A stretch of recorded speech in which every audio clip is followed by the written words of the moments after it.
But then he pulled his pinky out, and then, well, I was like, man, that's the weirdest ring pop I've ever seen. Man, I've never heard of a ring pop like that, but I'm gonna have to try it next time. Like, That's my probably boyfriend is why gonna be you're- so surprised. That's probably why your mouth was tingly, though. For I sure. mean, it was a little bit, yeah. Were you not expecting that part though? Is that the It came as a little bit of surprise. Little But bit of I That's was not twang. shocked. polite. They're supposed to warn Little you. It's tangy. never supposed to be a surprise.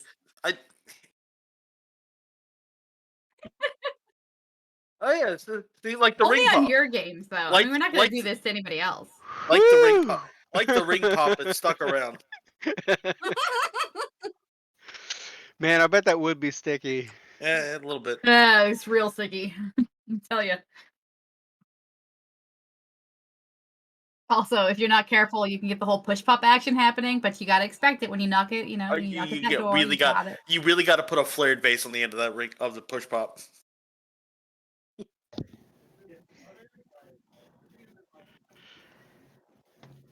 Last episode. Woo!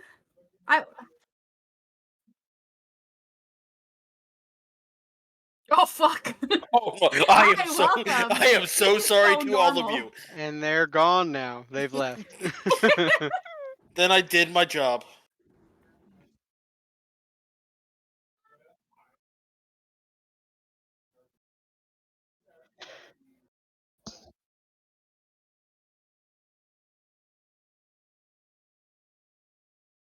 The series finale. For now.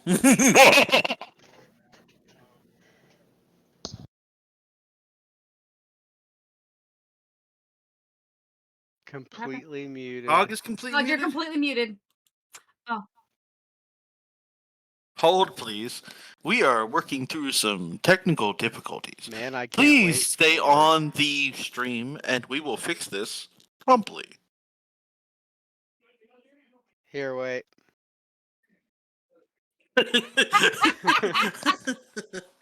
Hold those nuts. We'll be right back.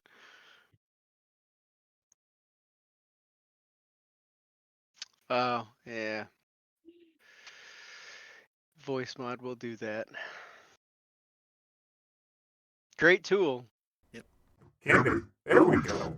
That's it. So Voice anyway, mod then I wasn't turned on. pulled my thumb out of my We're not mouth, doing and it then again. he We're was not just, doing it again.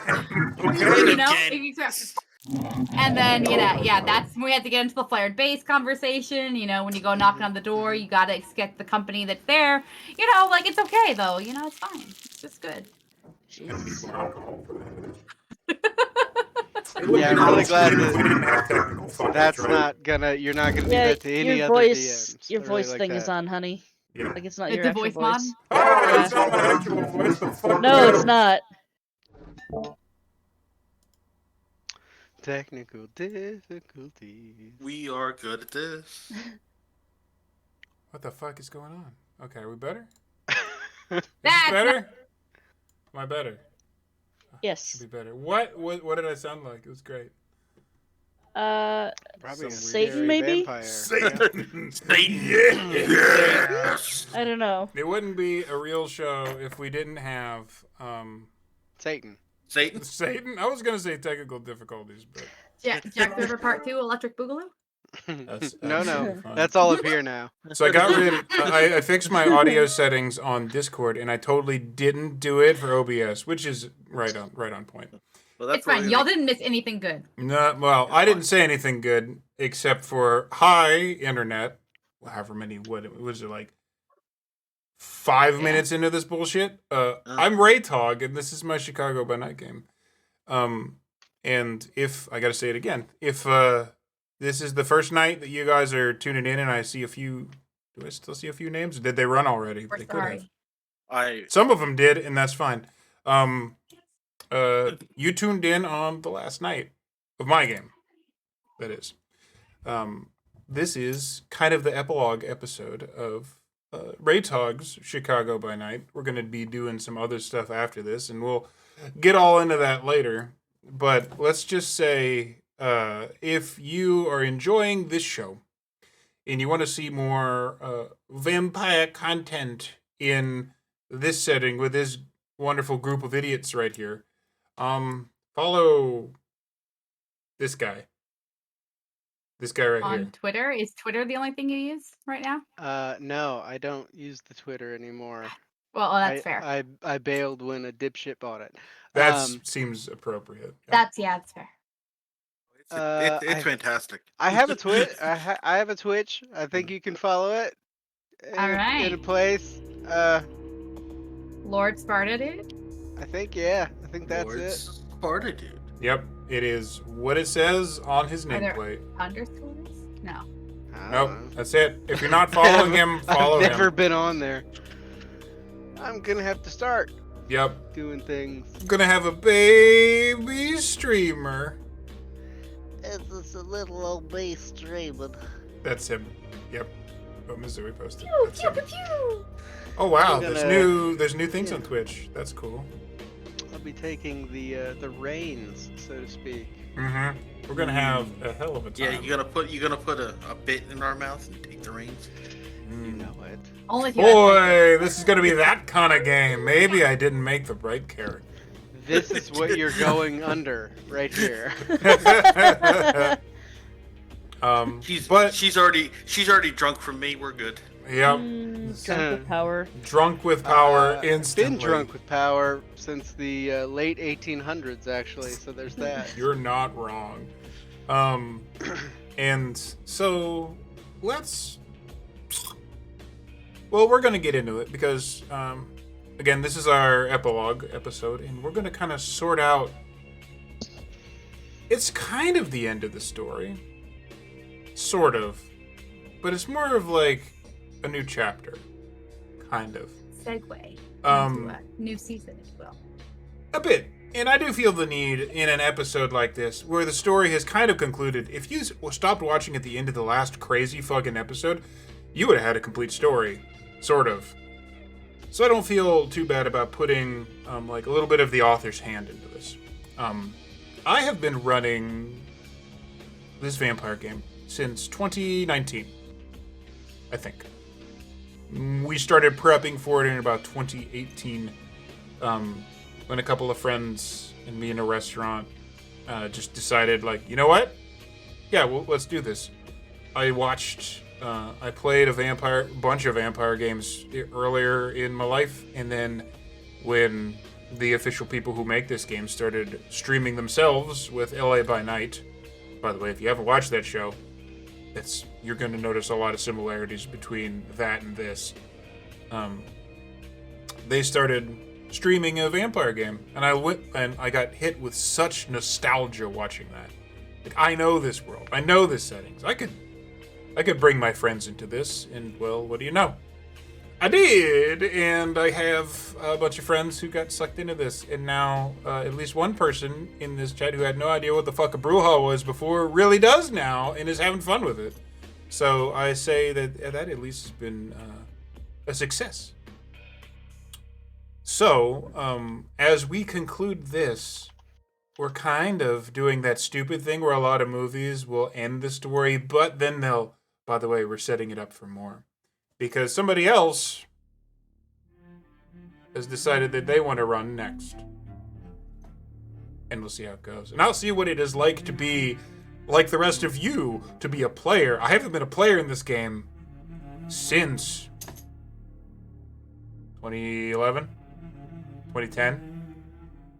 Before that? Way before long that. time. Whenever the fuck I was in college? I don't know. I'm old. College. Got up. What does it look like? I know. I don't know. I might be older than you. I don't know. No, you are not No. older than me. Seamus is the oldest one here. Yep. If so, it's only by a few years.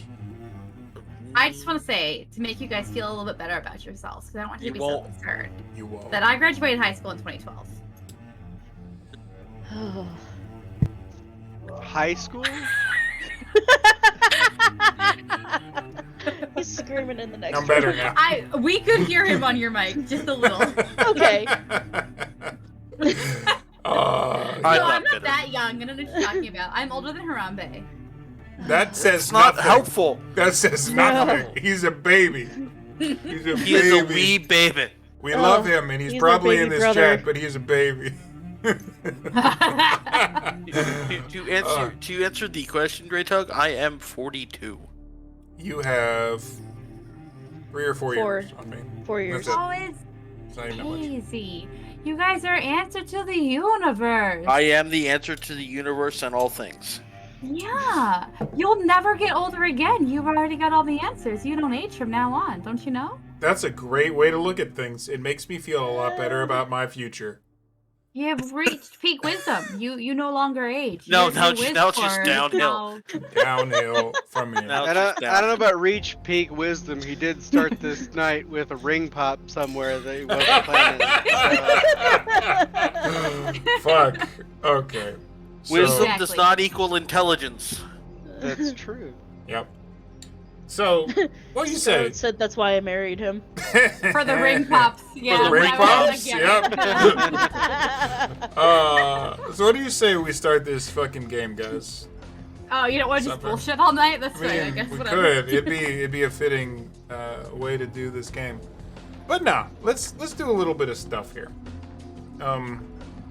So what I was gonna say, typically in this bit, is when I read the whole intro paragraph that I meticulously prepare, because I have everything planned out and I know how everything's gonna go, and it never goes out that way. Meant to like set the mood. Yeah. To set the mood. But to set the mood, that's actually something I can do, because before we get started, we're going to take 1 second before our little time skip that we're going to do that occurs between I've been episodes. trying, baby, trying to hold back this feeling for so long. No, No, that's fine. let's get it on. Because last we left off, a diablerie happened. That was Munch, munch. That was a thing that occurred. And we left off at basically the tail end of a fight. The sheriff and a Giovanni ally were there. Everybody was in the shit. Lots of things happened. There was a flesh-crafted creature that contained the old Prince Kevin Jackson, the Seneschal, the old Malkavian Primogen, and untold number of just regular humans or ghouls that have been flesh melded into a monster, along with several other Sabbat creatures that had escaped because they're assholes and they actually care about their own lives. And then at the tail end of this, right before we ended the last episode, Magdalena Masters, long suffering and having dealt with an ally or an enemy for literal centuries, finally diablerized him, and who was a giant pale white bat monster at the time, which turned into ash. So at the time, Maggie simply stood up out of a pile of ashes that had fallen around her as this thing had hugged her. Maggie, always nicely dressed, always like the perfect poised image of control and order, stands up, covered in white shit, blood from here all the way down her front, with a few notable changes. I'm gonna give it off to Matt here. So, as the kind of air settles in this room and the ash comes to rest, you see Maggie in much of that description, covered in the white ash and the blood. Her eyes, without looking up, giving off a deep red glow. Even in the low light, you can still notice it. Her fingernails outstretched into vicious-looking claws. And without moving or saying anything to one specific person, knowing kind of just the room and the quiet that is settling on it. Continuing to look down at the pile of ash that was for so long this creature that had haunted her nightmares and contributed to who she had become. Not looking around, knowing the sheriff's there, knowing Giovanni's there, knowing that there are some other allies of hers in the room. She speaks out, but first to the sheriff and says, again without looking up or moving at all, Sheriff Damien, your prince has been slain by the monster that I have slain. I fully intend to declare Praxis in the nights to come. I do hope that you would consider working for the new management when that time comes. For the rest of you all here, what you have witnessed can be looked upon as a Camarilla sin. But in times of war, things are often overlooked. And I would ask you all to understand the gravity of the situation that you've witnessed. And I would encourage you all to enjoy the benefits that that could bring.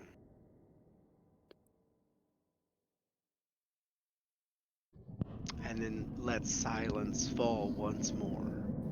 In that silence, there is a quiet sound in the voice of the sheriff that just goes, "Well, shit."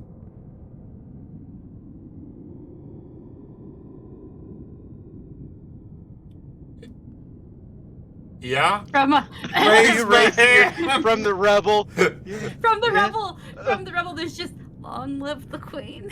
Because Mercy's been beat the fuck up, man. Roland She's will help just like, Mercy out of the rubble.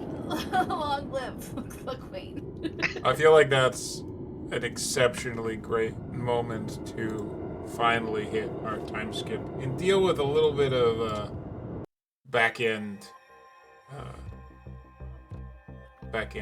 stuff, because some of you took damage, and here's how we're gonna go with this. Since then, 2 nights have passed. Not a lot, just 2 nights. Gathering kindred to a meeting usually doesn't get done quickly. Vampires are independent creatures and usually don't come when called. A lot like cats, really. But the declaration of Praxis, that's a whole other thing. After a war, kindred usually become scarce for a while, kind of making sure that they're secure, gathering their bases of power, consolidate. But the coming of a new prince, that isn't something that every kindred gets to see in all their time walking the earth. It's a bit. So, time has passed.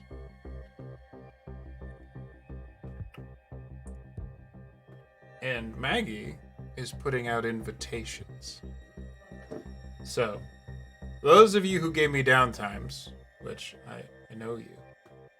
I'm pulling one of them up right Are we now. having a party, Maggie? Is Mercy planning it? No, Maybe. not this party. It's a whole Shouldn't be a party. thing. We'll go all Red Queen on you. Oh, man. You certainly welcome to try. So. What if I play the March of Castamere?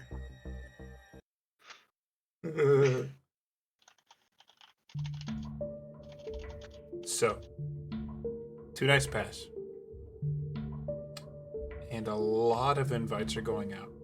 How do you want this party to work out, Maggie? What's your plans for it? Where's it taking place? What's happening? So the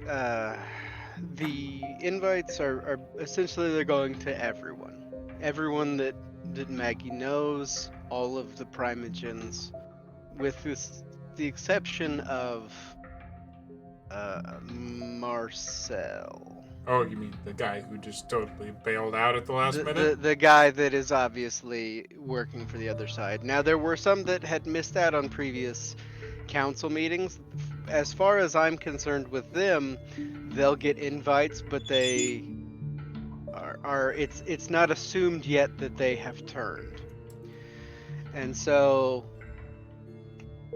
everybody but Marcel, including everybody that Maggie knows that is of kindred persuasion, That's a few people. Including those from the Anarch side. And the meeting will be taking place in the penthouse suite of the new apartments, which for some reason was remodeled to look like a throne room. No one knows why. Uh-huh. No one knows why. But upon entering into the meeting, there is kind of furnishings for people to sit if they choose. Though noticeably kind of at the head of the room, there is a large chair. A big old chair. That's very ornate. That Maggie will be sitting in when everyone arrives. And she will wait until an agreed upon time, probably an hour and a half after dark, has finally set in full force to ensure that everyone has time to wake and make it there from across the city. Okay, so let's pause there for a minute. So the final battle has occurred. Fuck, as an ST, that feels weird to say. And some of you have sustained damage in the event, so we can deal with a little bit of healing now. So, hey, it's night again, everybody. Make your rouse checks to wake up, to start with. We'll see where we're at for the beginning of this. What?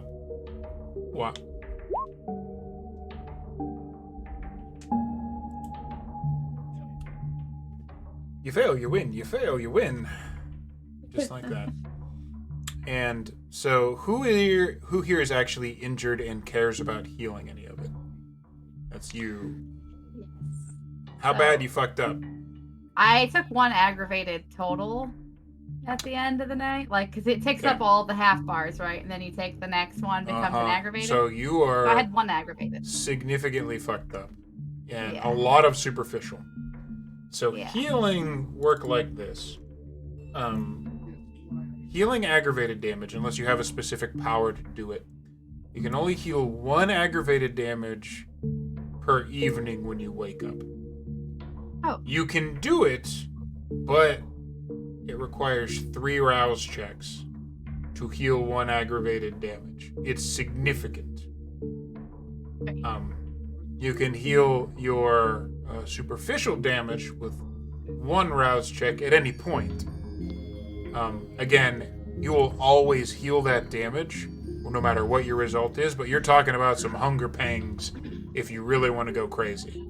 So does tonight's rouse check take my superficial damage? It's 2 nights. And you can heal as much as you choose to. You don't just get it back. There's no resting in your healed. You have to pay for it with rouse checks. Okay, so I will put another rouse to get rid of my superficial. Okay, so 1 rouse check heals. Depends on what your blood potency is, how much that would be. Okay. Let me look at the character sheet real quick. Blood potency. That'll be which on I your- can find. Right there. 1! You got 1 dot. That means I had it open earlier. They changed it too.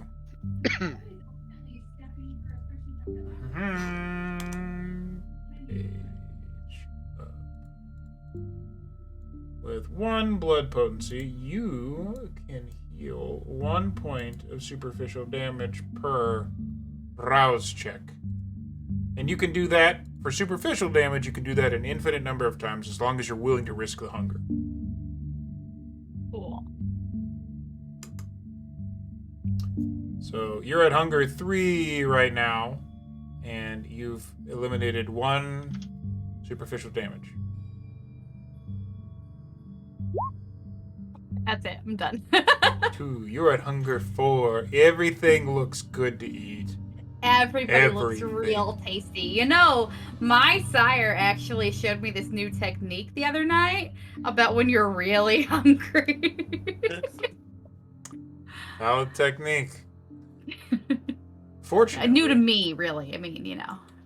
Fortunately, you are in a place where there is a herd. So, in going to a big fancy meeting is probably a good idea to feed beforehand. So, since you have those and we're at the end game, as it were, you just have the ability to drop all that hunger right back down to 1. And you're still mostly fucked up. So you're going to be walking into this party however you wish. But it's very clear that you were fighting on the front lines, which might just bring you a little hint of status as it is. Yeah. I'm good like this. This will work for me. I'm content with my slightly cripply wound. It's fine. Yep.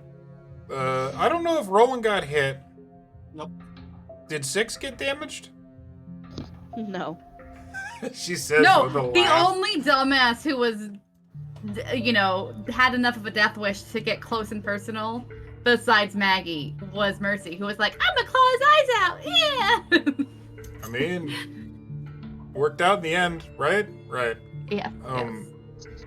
How's Maggie looking health-wise? And Maggie, health-wise, has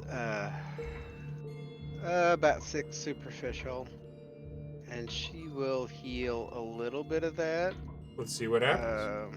You have a different blood potency, so that changes things. I do. That And for actually- you, that's going to be each rouse check gives you 2 And so superficial. 1, I'm a hungry boy, and a 2. Ooh, the So that's hungry 4 boy. superficial before you're probably going to have to stop. I'll do that, and then I'll munch Mhm. down. So,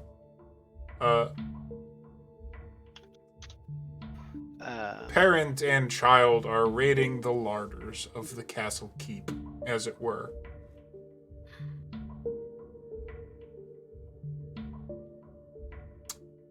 I suppose, secondary fun question to ask, because that's all the vampire stuff out of the way.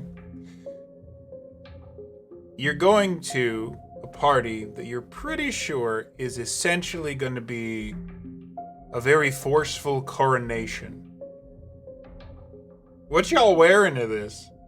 Because that Mercy's might wearing be her a same thing. coat. Same coat, just badass and fucked up. Yeah. Alright. Roland's wearing his coat, but he's gonna be dressed a little fancier underneath. The leather jacket over the kind of like nice button down look. Yeah. Mercy's wearing a sequined tank top and some purple denim shorts with some holes in it, and she's got fishnet underneath, and then she's wearing some Doc Martens. Absolutely giving no fucks at all. Well, just like a Pruha. That's true. But as like a traditional Toreador, he has to be a little fancy. Little fancy. Maggie's wearing nothing except a crown. Would not be out Yeah, of Maggie- character. Yeah, would not Maggie be is shocked. Completely nude, aside from a crown. No, Maggie will be wearing a very deep, dark, black, blue almost in the right light, gown I'm surprised she didn't go purple. Thought about it. As is the color of royalty. Might see hints of purple in there. You do see, as a matter of fact, there isn't like a purple flower kind of pinned to her chest in a way. But Oh. she's just sitting, arms crossed, not really acknowledging people until everyone is there. Fantastic. Unless somebody wants to come in and talk to her first. How about 6? What's 6 showing up with?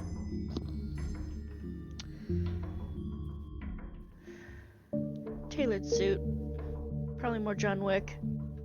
Like it. Which is Yep. fairly appropriate because Tony will be arriving with you at this Yeah. particular event. So, same deal. So it takes, I want to say, a couple of hours for things to really get going, and for either good or ill, the turnout is pretty good. Will is alive, did make it, arm in a sling, slightly worse for wear, but he's got ghoul blood, so he bounces back pretty quick. He looks way better than he looked 2 days ago. 2 nights ago. I'm still doing that this many years into this game. We don't do days. Fuck those. Fuck those. And security is, I assume, Oh, it's tippy-top, been, earpieces and all nonsense. yeah, it's very stepped up at this point. Cool. Also, I would say that tonight Nova is closed to the regular patronage. Well, shit. That's a whole thing. Yeah. Nova is a whole situation. It's an exclusive party. An exclusive party. Which has both good and bad effects. Because on one hand, you guys are absolutely like the newest party scene in town. Especially after that New Year's party.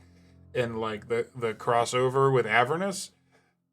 Big, wild, wonderful night. And now there's an exclusive party. The front door Just gonna make it worse. The front door is, like, you can definitely tell in most corners there are paparazzi trying to snap pictures of things. Who's coming to this new party? Who's the in crowd? Oh, if that's the case, if I see that on social media, I'm showing up with my in my persona. Oh, you do the whole mask, the Yeah. helmet with the Oh lights yeah, and stuff? 100%. Yeah. Fantastic. That's Daft Punk madness. So, the turnout. Is Polka the soundtrack for this party? I will burn Chicago to the ground.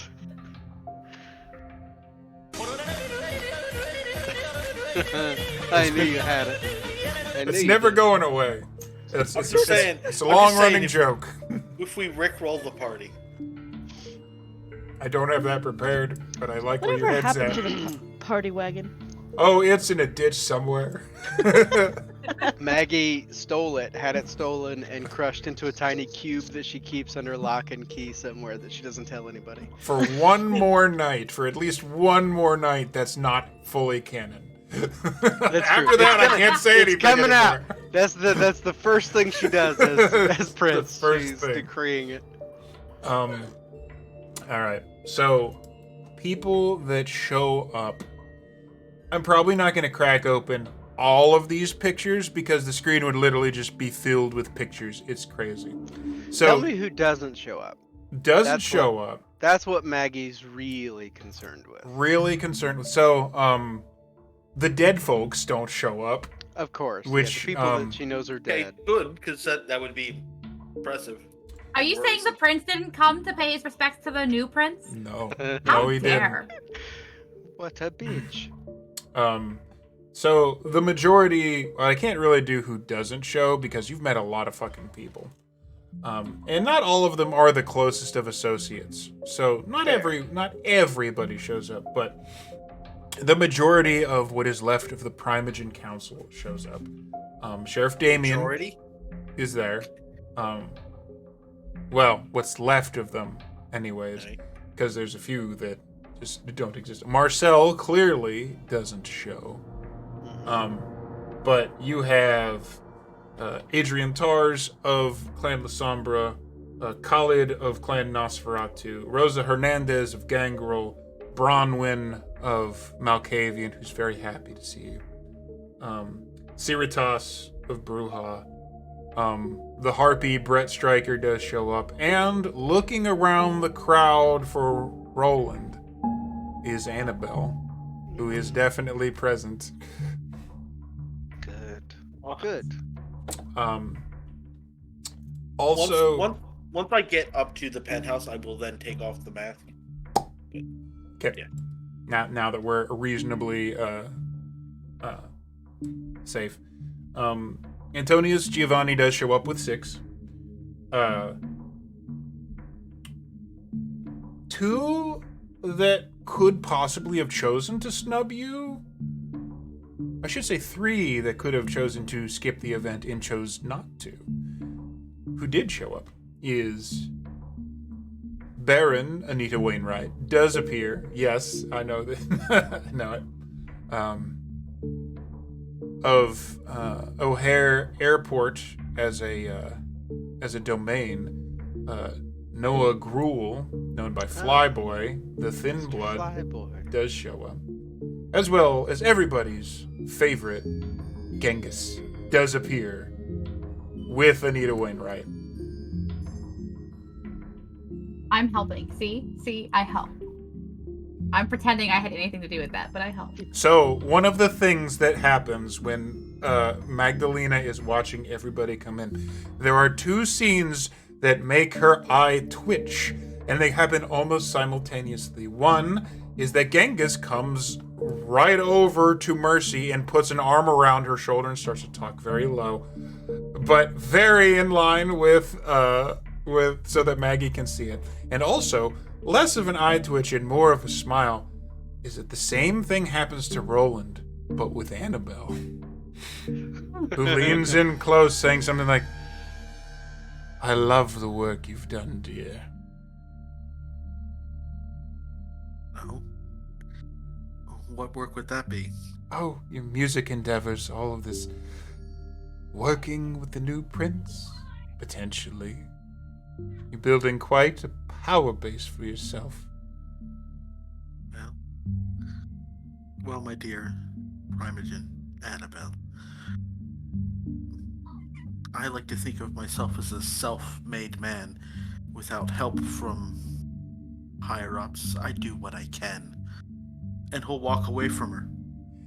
Oh. She doesn't let you go, and somehow is terrifyingly strong, and does let you leave, but after a second, when she leans very close to your ear and just says, "Just remember who you are loyal to," and then kind of pushes you away and doesn't allow he'll the turn back to her and go, conversation. he'll turn back to her and I always remember who my friends actually are. The look on her face is finally very similar, minus the blood splatter, to the picture that we've known this long right here. Like I said, I'm not going to go crazy popping pictures up, but that's the look that Roland gets. And behind her, as she walks away, Brett Stryker is doing the...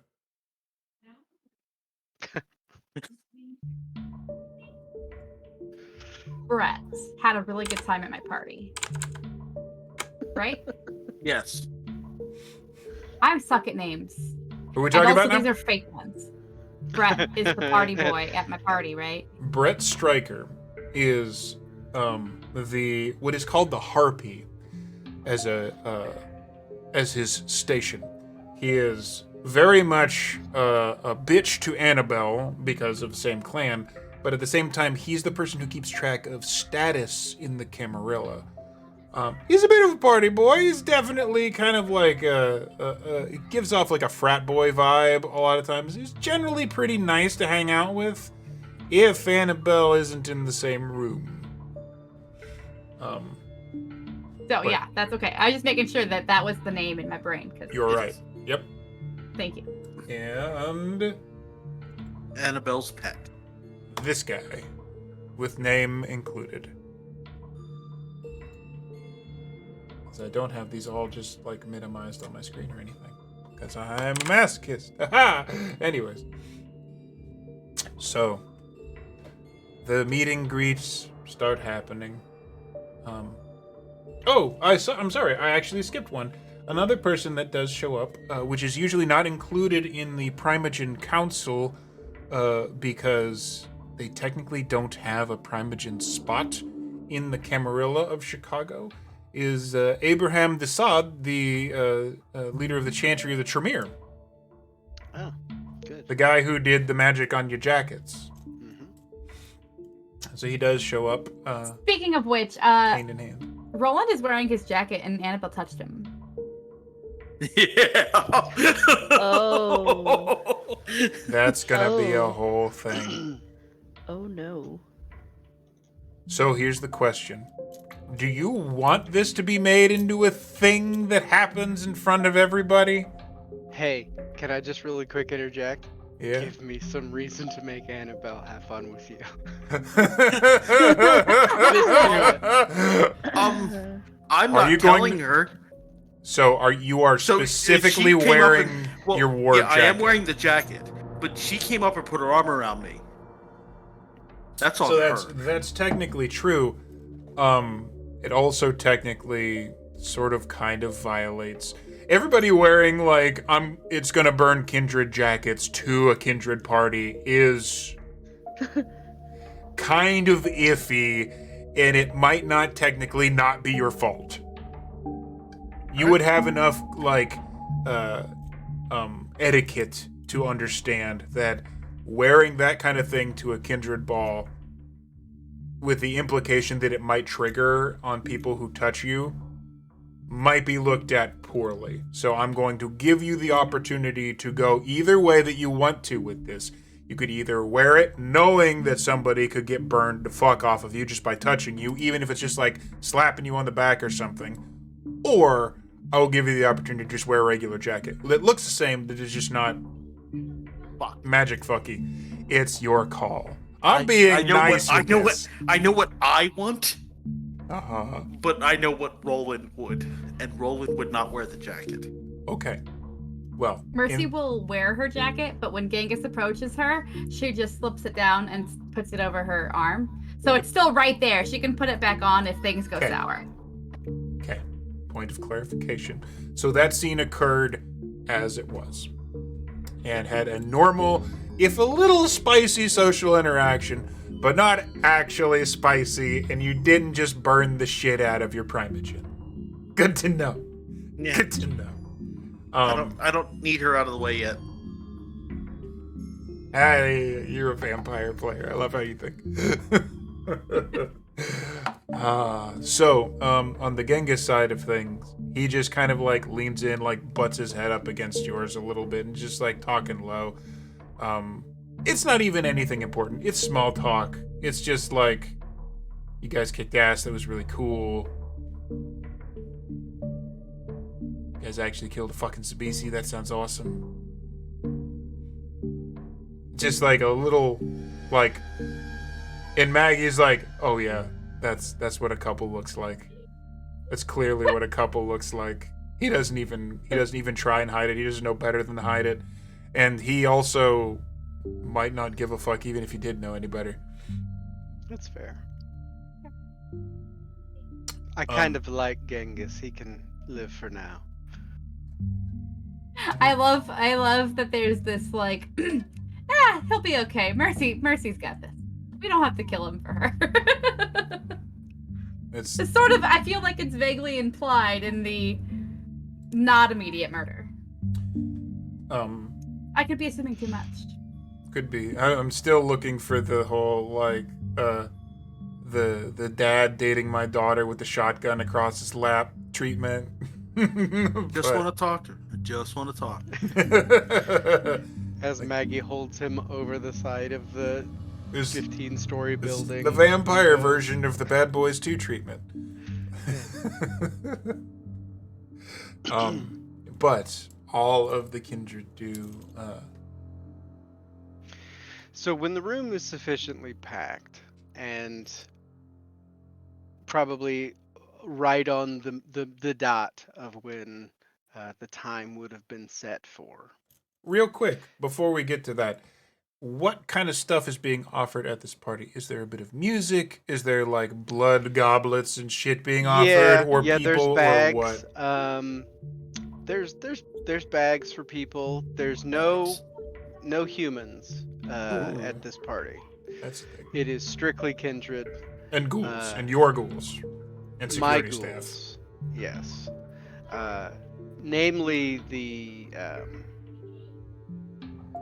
it wouldn't have been the only ghoul in the room that is mine would be Will. His security, who are actually mostly mortal, they are probably out and downstairs or outside the door and that sort of stuff. They wouldn't be in the room. Copy that. So it's very exclusive. Just the nobility of the city. Yes, is the present. nobility and invited guests. Players of the city. Yep. Okay. So, Player. as you were saying. But right as the time changes over to when the invite had declared, Maggie will bring her hand down heavily but not harshly onto the chair and use that to activate her blood and her voice and call attention to this. And everybody within the room and kindred within the vicinity would hear her voice within their head. And she would say, I welcome you all, honored guests, this night, for there is to be a change among the city of Chicago. I, Magdalena Masters, declare Praxis, and welcome any challengers to it. Should you have issue with me taking control of this city for the Camarilla, and running it the way that I see fit, which will come with significant changes, speak now, and forever hold your peace. There's a couple of reactions, but the first thing I want to do is see if there's any reactions from the player characters before we get into it. What's everybody doing? Did Mercy know this was your plan? You would have been there when I said it out loud. So, At the- yeah. Did at you the ever thing, have the so. talk what Praxis means to your child, or? Yeah, sure. On the way home, I would have told you that Praxis is the formality of declaring yourself the prince of a city. It is rare. It is usually met with some sort of pushback from one side or the other, and the one who has the most support wins, generally. It could mean a couple of different things with regards to contests of power, whether that be social or physical.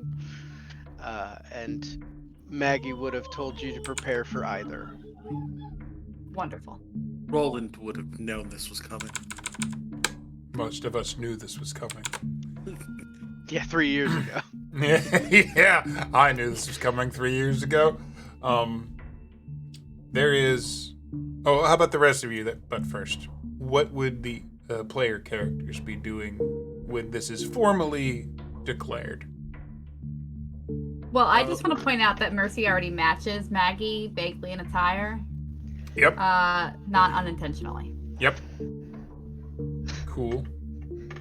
Who wore it better? Fucking me. Let's not play that game. If you win, you lose, child. There is no winning that game. Roland will move out of the center and towards the edges and just kind of scan the room and see what people are doing and see what reactions people are making. That's fair, and we will get to that. Six doing I have an anything important special? question. One second. Pretty much the same as Roland, just kind of watching everybody else to see if there's any hostile reactions to this announcement. Fair. Mizui, question. What is Genghis's response to this statement? So That will change what Mercy does. basically, as soon as Magdalena says, it says the equivalent of, any motherfuckers want to challenge this, bring it on, he's been like quietly snickering under Maggie talking the whole time, but he's trying to like hold it together, just like, it's been that, like, you can tell he's excited to see Maggie throw someone through these like $3 million windows. Okay, so hear me out. Okay. As Genghis approaches, let's just frame where Mercy is. Okay. As Genghis approaches, right? She steps a little bit to be, like on Maggie's side. Again, she slips off her coat and throws it over her shoulder because she does not want anybody to be hurt who does not deserve it. He throws his arm around her. They're talking. Maggie makes her announcement. He giggles. Basically, it's just Maggie. There's nobody beside you, right? And she's on a It's chair. just you. Just At me the- at the head of the room I Here. would say It looks that like nearest to this. her would be probably the sheriff. Yeah, fuck it. So he starts giggling. She pinches his butt to shut him up. He does. Oh, There's a done. little like, ooh, and then he does like. And she gets It's into not like- super quiet. It's quiet enough. It's quiet for No, but Genghis, nobody but saw what she was doing, everyone's except quiet. maybe Damien and Maggie. okay. So she pinches him and she looks at him. She's like, He does it. "I will throw hands, sir." Weirdly, like, the British punk is appreciating the British royalty weirdly right now. God save the queen. because he knows deep down Maggie's punk too. That's Yeah, what it's- it comes down to. That's just what it is. Could Maggie have raised two punks if she were not a little punk on the inside? It's true. I have raised two punks. That's not wrong. So looking around the room, so as Roland kind of backs up into like a corner where you can see everybody, kind of put yourself right next to the Lasombra Primogen, who of course found the nice darkest portion of the room just to watch everybody. He will Calm. He will nod politely. He nods back, but he's mostly paying attention to Maggie. Calm expression, no real, clearly doesn't seem to have any problems with this. And you've heard tale of those two, Adrian Tars and Maggie, being kind of tight. You haven't really seen it a lot firsthand, but it is a very like, oh, I'm deeply surprised expression on the face. Yeah, there's probably very few people in this room that haven't already known that this is where this was gonna go. So the things that you basically get is Damien is literally standing on the right side of Maggie with arms folded ornamentally. He's not a like super impressive figure. He just looks like a young man who's just like wearing like a He's standing reasonable there suit. supporting her. Mm-hmm. But he's the sheriff and he's standing there. Bronwyn smiles, seems like she's way into this whole idea. Giovanni, unsurprisingly, is quite into it. You're getting vibes that the person who is most like not really like all the way into this is probably Annabelle. Fantastic. Brett Stryker just standing like right next to her. You see Anita Wainwright. She's not Camarilla. Yeah. So she has this vibe that kind of like goes cautiously optimistic. Same kind of vibe is going on with Rosa Hernandez, the gangrel. You can't figure out what the fuck the Khalid the Nosferatu, who is in his true Nosferatu form here, is thinking. It doesn't translate as well to distorted features. Yeah. the Bruja Primogen, Siritas, the old man who arguably had taught debate in Athens, walks forward. Ms. Masters, he says, and kind of bows a little bit. I do not mean to challenge your claim to Praxis. However, I would like you to expand on that a little bit more. Traditions are important, and I am very curious to find out what your idea of lots of changes might entail. Kindred are a very traditional and insular lot, and many of us do not deal with change well. So, what ideas did you have in mind that we might prepare ourselves if this is to pass? Siritas, I thank you for being the first to speak up. To answer your question directly, first and foremost, the 6 traditions that we abide by in the Camarilla stand. They will not be changing. However, some of the more mundane aspects of Camarilla life need spicing up, need revamping, if you will. There's a little quiet, I got that, from Genghis.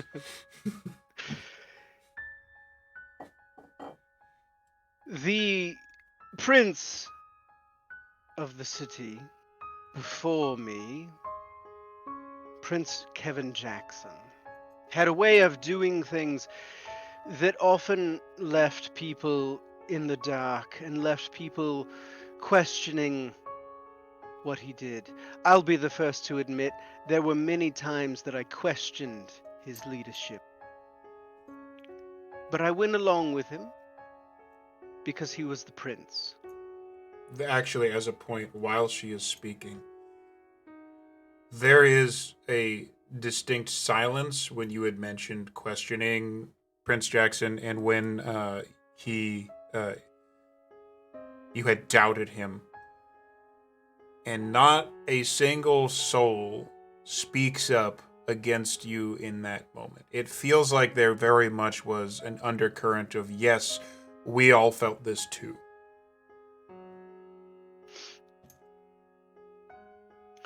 Furthermore, though, Prince Jackson was, for his time, fine, I suppose. And there is a little bit of nonchalance there. Very not spitting on his name per se, but what Prince Jackson did for the city was get us thrown into another war almost immediately relative to our lifespans. He sowed distrust amongst our ranks, amongst the Primogen Council, no less. That will change with me as prince. Notably, Annabelle... Hey, that works. Notably, Annabelle folds her arms.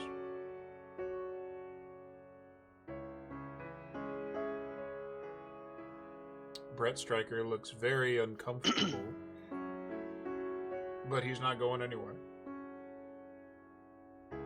The others in the room do actually seem like they're vibing with this, especially the ones that you know are fighters, like Rosa Hernandez on point. Bronwyn has been friends with you for a while, and she's nodding along to a lot of the things that you're saying. Damien has a very stone-faced, like, he's trying to be, he's not trying to let anything show, but in the act of not letting things show, he's showing agreement, and that he's just kind of going along with the system and the new mayor, as it were, if he was a city associate.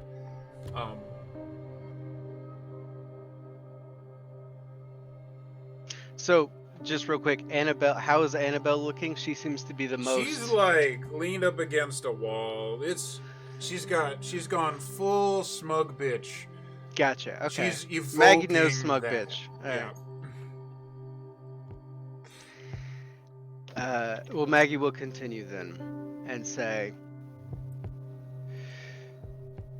the former prince and his ways got him and his entire staff mutilated and turned into something worse than undeath.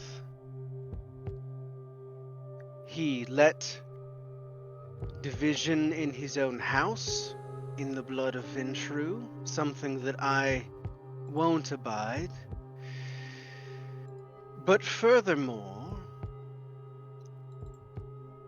the changes that need to be made are not necessarily stripping away the six traditions, but adding to them.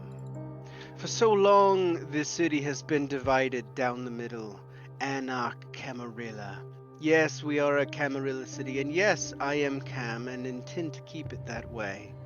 However, there will be additions made to the Primogen Council. There will be additions made to the voices that speak for the city, because it is not only the Cam that we live and die by here, as evidenced by the nights previous. Though I have cut the head off of the snake, the Sabbat still has presence and will continue to be bothersome for some time. In that, we will all be working together, and I expect that we will all get along just fine under me, because I will ensure we do.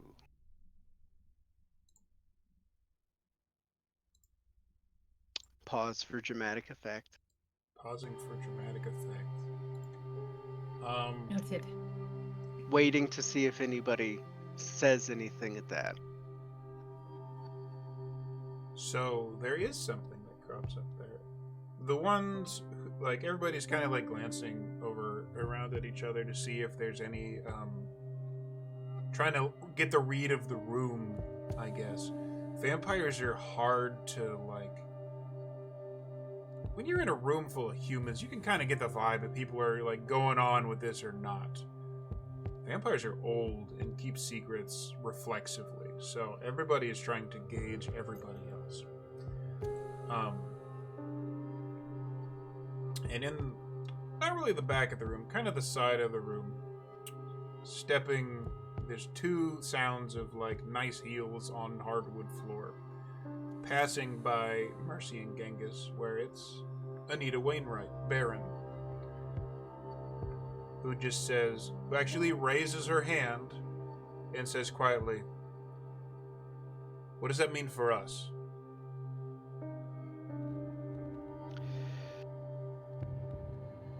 For you, Miss Wainwright, it means that you will have a seat at the table. A permanent seat at the There table is under a me. gasp. There is, like, Annabelle does the full bitch, and, like, a couple of people, like, Bronwyn lets out a little laugh, like she's loving this whole fucking thing.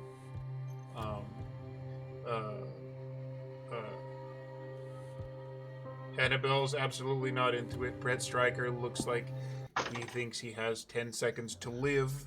She might murder him out of hand. Siritas, of all things, kind of like lowers his head down and looks at the floor in front of him and does a little, like, slow nod of his head. You get a sense that he's probably the most, obviously, traditional of everyone in the room here. Probably the oldest, period.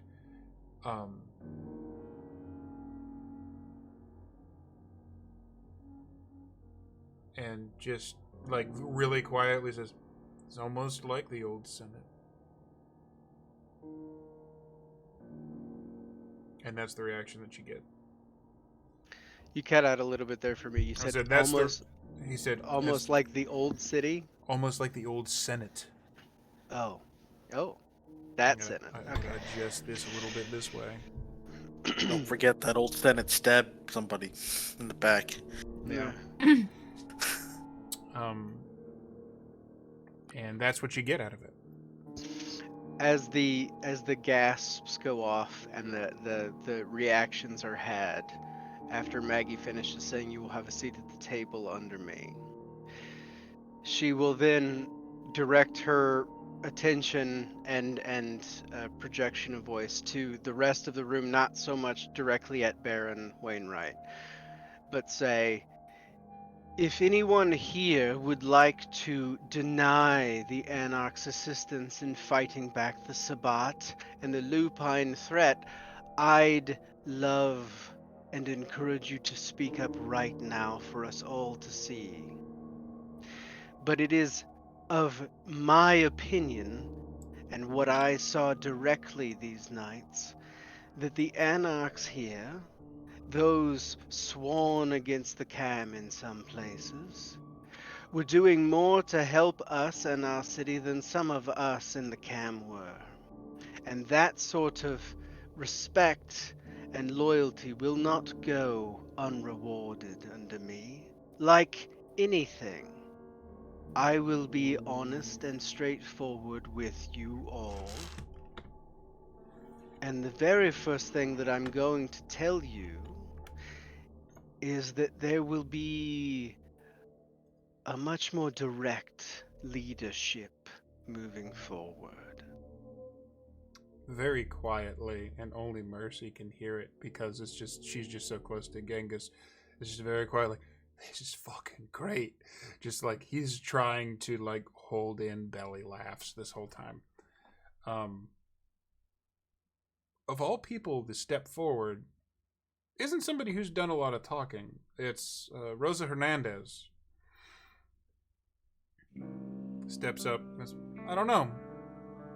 I think this sounds pretty good. Kind of sick of the Anarchs in one clan doing most of the fighting, at least against the Lupines and other various threats.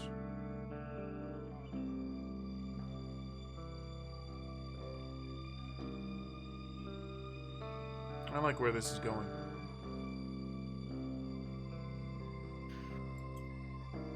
Additionally, there will be recognition formally for Clan Giovanni. There will be additional acknowledgements from Clan Tremere, as they are often utilized as nothing but a tool. We will utilize them as more of an equal. For my fellow Cam that fear that their positions of power are slipping away, worry not. The only thing that this means is that everyone lives at a better standard of living. Your power bases will be retained. I shouldn't have gone through this Discord right now for all these reaction gifts. There's a lot going on here. However, I expect everyone to work amicably with one another. If you fall under this new blanket, under Magdalena's city of Chicago. At this point, I will entertain any further questions, but my declaration of Praxis has been made.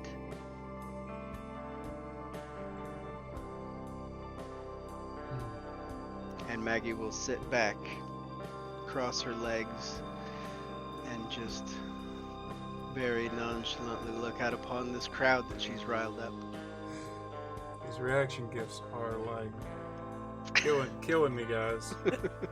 Killing me. Yeah, they're pretty great. So there's a collective pause.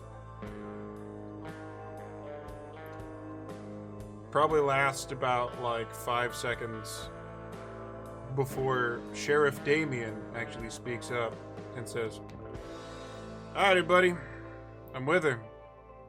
Y'all want to fight over this or what?" And there's another pause. In this pause, Mercy's gonna just give Genghis a little shrug and put her jacket back. He gets the hint and disengages.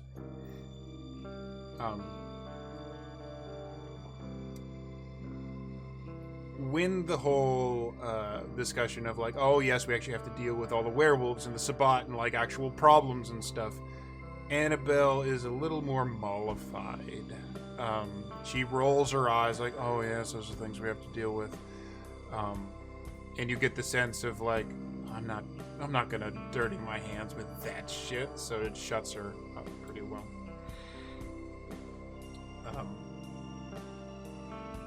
There is a collective kindness. Gross. You catch Abraham Desaad from Tremere and Giovanni like glancing at each other, and What? there seems to be a moment of like one like, do you want to go first? And the Tremere winds up I guess winning the coin toss, as it were. And Abraham walks up. He's got like a silver cane, kind of favors one leg. Ms. Masters, the Tremere of Chicago have largely remained out of politics and have largely been distrusted throughout the history of our kind. Our origin story is not one that most other kindred take well, but I will say that it has been an honor to fight with you, to help you fight and protect the city in which we all live, and I look forward, if you'll have us, to working as an advisor, and if you need to call it such a title, serving as a primogen of Clan Tremere. And then he bows. Like, puts his cane in front of him, kind of like just leans on it and goes pretty low. God, I love bowing. Are you wearing any rings? Asking for a friend.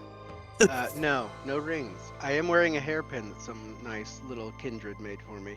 Oh, so can we kiss the hairpin? At that, Magdalena will return a nod and say, I feel similarly and was honored to have your service in these nights. And I look forward to the relationship that we shall develop with one another moving forward. Assad gives another shorter, more shallow bow and moves back off to the side.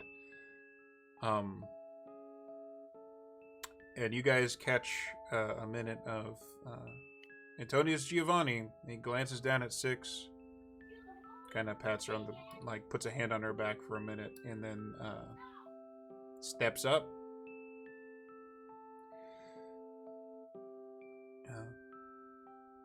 Magdalena. He starts. I'm sorry, is Six doing stuff? I don't want to cut you off. No, not at all. Okay. Magdalena. It has been a pleasure working with someone who knows how to get things done in a city. There are questions in regards to how you would want to do such a thing, but I am open to the idea. Long ago, well, for the younger kindred present here, the Camarilla and what was once Clan Giovanni made a deal. It's called the Promise of 1812. In that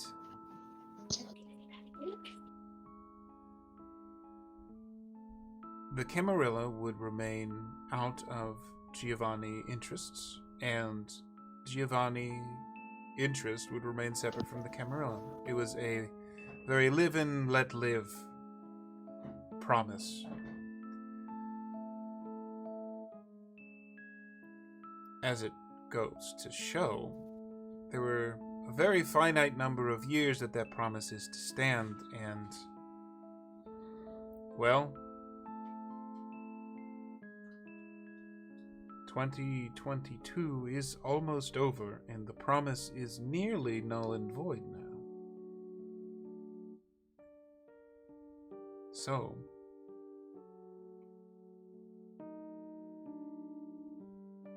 I am open to this idea.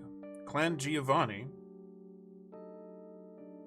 for those who don't or have not kept up with, he starts to turn around a little bit and regard the audience as a speaker, less speaking to, standing off to the side of Maggie. He's pointedly not putting his back to her. But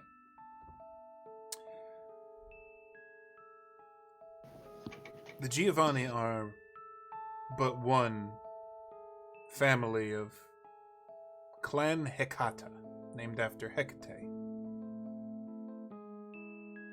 Many of the necromantic clans have come together in one banner now. The Giovanni, the Nagaraja, the Samadi, the Harbingers. There are more names, but now we are all just Hecata. And if you wish us at your table, he turns and regards Magdalena again. I am certain that we can come to an agreement over that.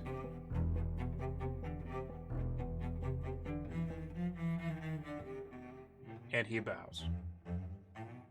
There's a lot of bowing going on. Maggie returns the nod of respect and says, without gesturing at him directly, "It was not long ago, these nights, that we welcomed a clan into the embrace of the Camarilla that was once not of the Camarilla.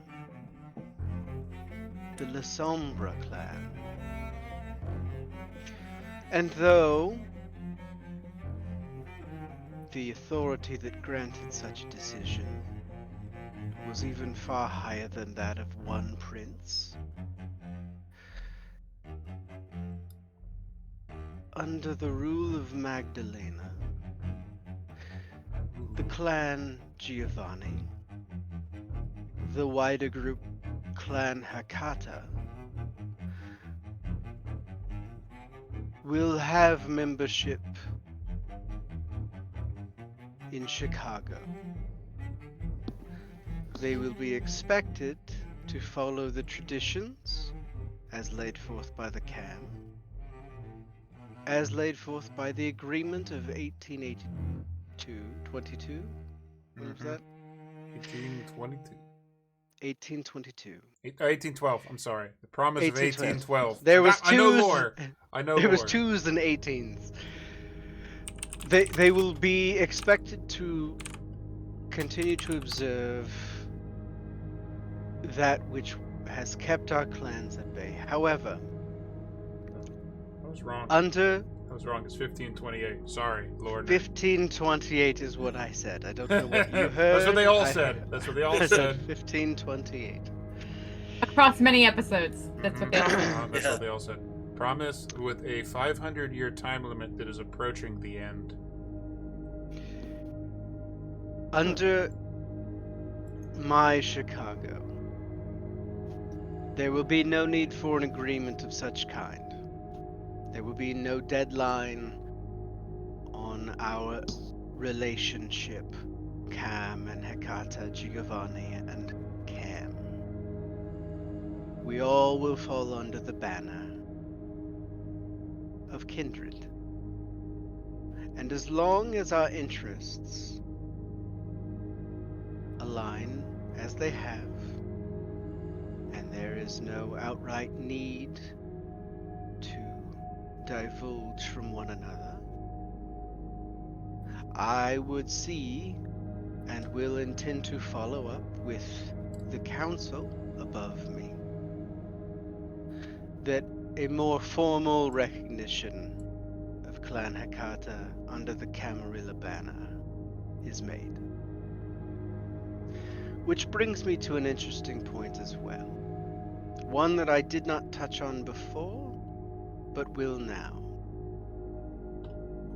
Those among us known as Thin Bloods, the younger generation, I see some of you here tonight, and there is probably a question on your mind with the way that the last prince dealt with some of you, how that will go.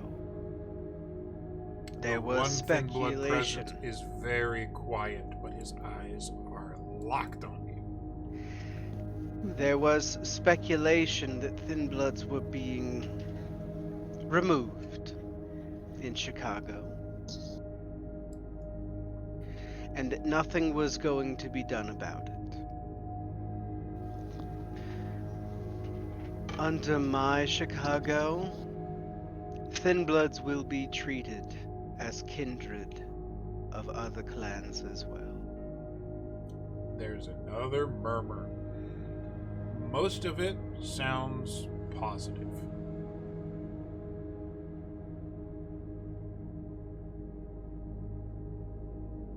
And there is one kindred in the back of the room that has the very, very thankful look on his face and is trying very hard not to be noticed.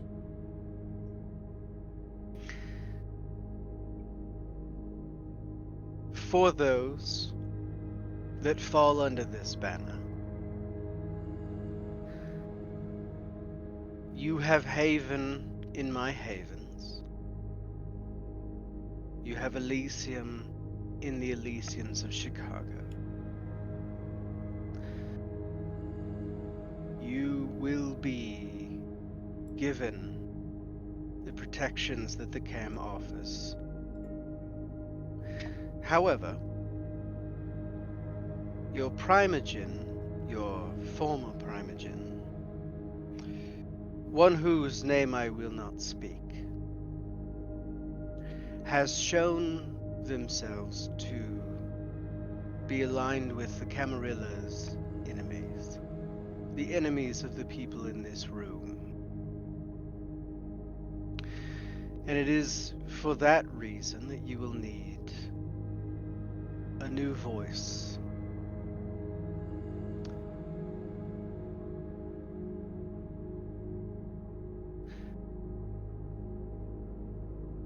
Mr. Gruel,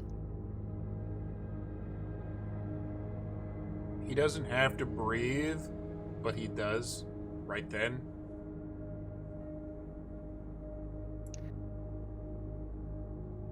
I once extended a hand to you, offered you safe haven. I now do it more formally, and hope that you would enter in with discussions with myself, the fellow Primogen Council, all of those tonight that have been given station when they had none, to help us move Chicago forward together. The vampire that was known by most people as, he just went by Flyboy, right? Stands up. He's a black man in a very nice suit, white. Actually, if you haven't, there. Stands up and walks forward past all of these full-blooded kindred, all of these high-ranking Camarilla fucks. Is there like, is Maggie's chair on like a dais or some Oh, yeah. bullshit? Yeah, it's- like there's, it's you gotta elevated. go Of course it is. upstairs? There's like 3 to 4 steps for sure. Of course. He walks up past all the people who were just speaking,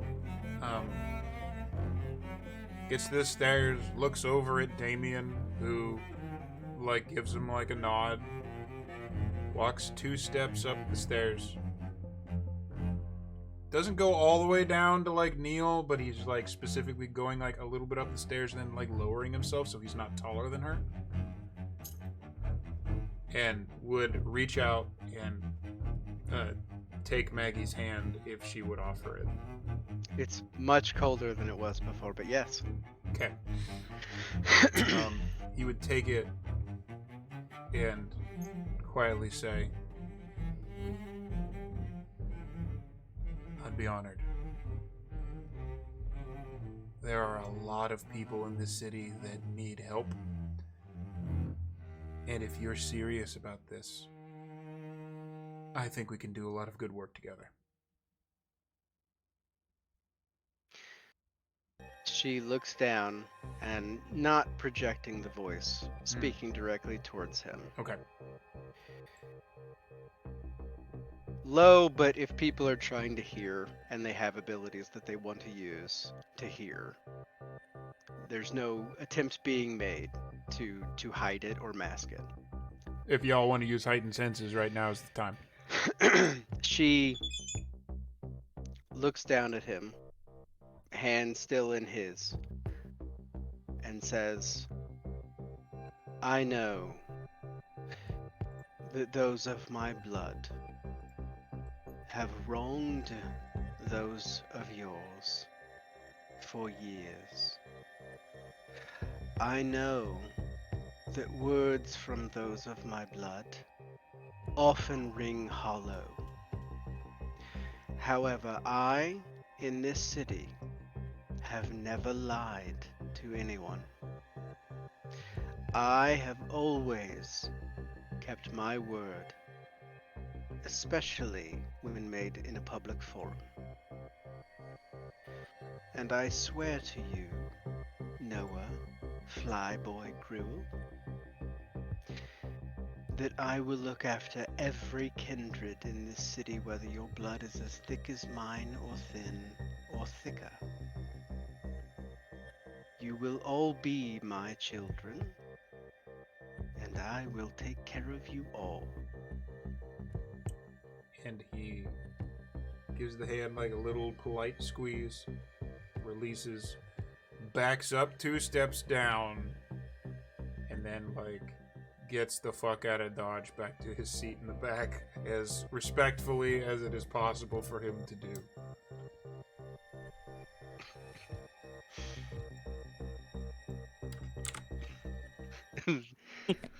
The fucking Discord chat gets me. I can't look at it anymore. It's too much. It's too much going on. You get no peace. You get no peace from us. It'd be fun I to can be only able to, imagine like- how much better it's gonna be when I'm the one behind the curtain. Uh-huh. Did That's you gonna miss be my, so great when I can jump in and just throw memes around. I know. Did you see my chat message for you, Maggie? Which one? Oh, Got the purple. It's in Twitch. It's in Twitch. oh, it's in Twitch. There's a Oh lot. yes, indeed. There's a lot going on. Yeah, sure. I'm happy to be the power top. Good night, everybody. Yeah, on that note, I have a flight to catch apparently. Roundabout now would normally be the time that we take, we would take like a bathroom break or something. But since we are mid speech, coronation, what have you, you got anything more to add before we want to do that? Let's see. Or does anybody have anything they want to add? Let's go. If it doesn't seem like, Whoa. oh, Whoa, stuff blew up. Chimus exploded. okay. Oh no. If it doesn't seem like there's going to be a fight, if Mercy looks out across the room and there's only one very pissed off Primogen who got put in her place when we talked about, helping, Mercy will throw her coat over like the edge of a couch again and cozy up to Genghis because, it's kind of nice. It's not really warm necessarily, but it's not bad.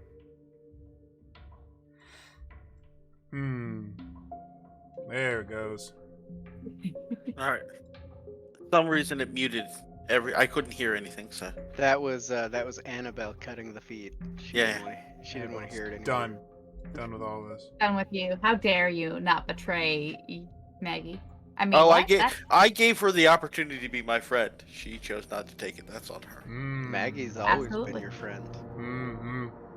Mercy has always been your friend. And never drink your blood. I get bonus points. There is going to be one more thing, but I'll wait. I'll let it, if anybody has anything to say to the recent Thin Blood discussions and talks, Maggie will wait and see if anybody has any more responses from that. It seems like most of the people here are... It's actually very interesting. There is not a whole lot of, air quotes, high clans present. As you made this mention, you come to realize that there isn't a single Ventru in the room except you. Oh no. Oh no. The Toreador definitely count as a high clan. But arguably the Malkavians are sort of a high clan. And that's technically it as far as high clans go. And they're usually the ones that would traditionally, at least in kindred politics, raise the most shit about, like, being all cuddly with the Thin Bloods. You don't get anything.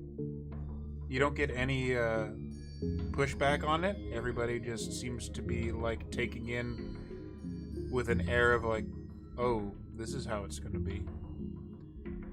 To the point of Siritas, once again, moving forward into kind of the center of the room, looking like he's very comfortable in that position. Well, our would-be prince has laid out her intentions for this city. If anyone opposes this declaration of Praxis, speak. And the following full 30 seconds of silence is the most wonderful sound that Magdalena has probably heard in her entire goddamned 100-some-year life. And probably right then, in the back of Maggie's mind, in this silence, fucking Jack the Ripper just like, ha ha ha, I told you. Maybe something like that. Maybe something that you remember about things that he said.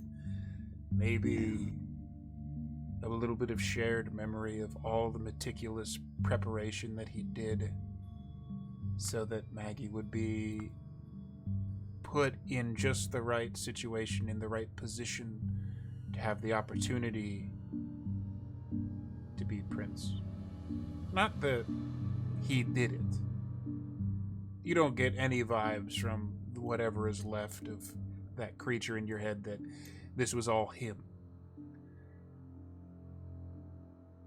Just a very, very proud feeling of somebody who knocked the correct number of dominoes down at the right time and very much liking how they landed.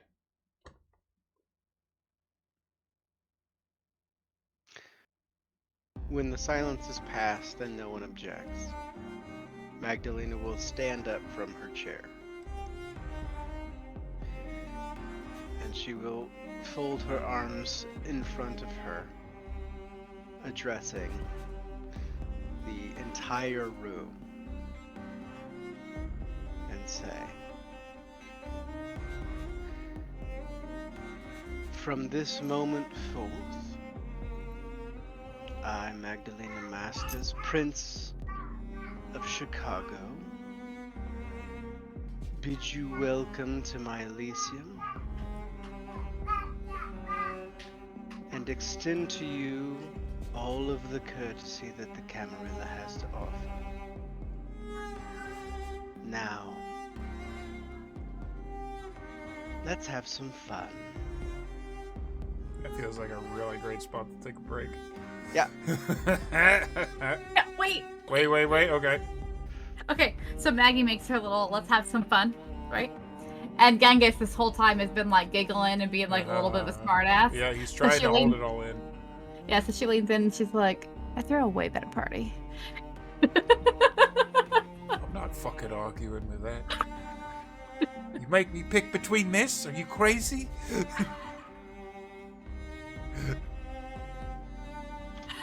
But if Maggie makes any moves forward, there is no. Oh God! That's I heard one. 420. That's one. It's technically a success. Oh god, are you rolling shit too? Mercy wants Maggie to hear. Okay, but it's just gonna say, well, there was a success, so we're You just gonna see, say it happened. You see a fanged grin in your direction. Subtly, but it's there.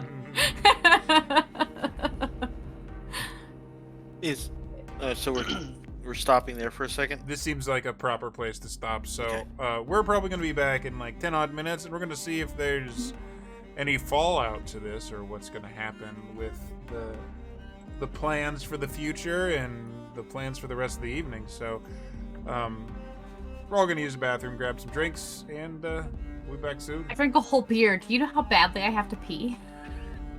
Bye!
is true. Yeah, we're unmuted. Yeah, so then, like, I pulled the pants down on the baby, and he was like, "Bleh!" I'm not. And, you know, like, I'm not gonna touch discussions of babies and pants. Nope. no, Nope. you should. Let me Says tell the you, dad. the cutest thing in the whole goddamn world is that this baby now will walk around and pull his own pants down, or like try and get his own shirt off, and if it doesn't work, first of all, he goes, "Stop." And if it does work, he's like, "Bleh." He already is just over the whole thing. It's great. It's fabulous. Oh, He knows. dear. He knows. Pants are prison. He's right. Pants are prison. That's why I don't wear any while we stream. Oh, me either. I'm not telling anybody what I wear. You wouldn't know anyway. Nope. So we're back. Yeah, I suppose we're gonna move back to Boop.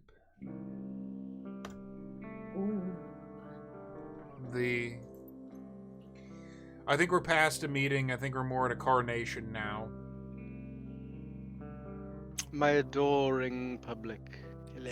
Oh, is that what we are now? If that's where we're starting, you know, like Maggie has stood up and it's like, "I'm the prince." She has Um, done exactly that. So then again, Mercy will take a moment and make as though to approach Maggie. And I think at this point, Mercy would be pretty good at, you know, reading Maggie's facial expression. So as she comes up, does Maggie want to be alone, or can she Maggie- approach? Maggie will look down, or actually, I think Mercy might be as tall, if not a little taller, because Maggie's fairly short. She's only like 5'4". I don't know She's how a tall. little- You're taller than Mercy, I think. But Maggie will look at Mercy and with her arms lightly crossed, kind of in front of her stomach, she will say, "If my own daughter can't approach me at one of these things, then it's going to get rather lonely at the top." There is a noticeable eye roll from Annabelle in the corner, who's just over it, and now like Brett Stryker is just kind of like standing kind of around her to just like keep other people away from her.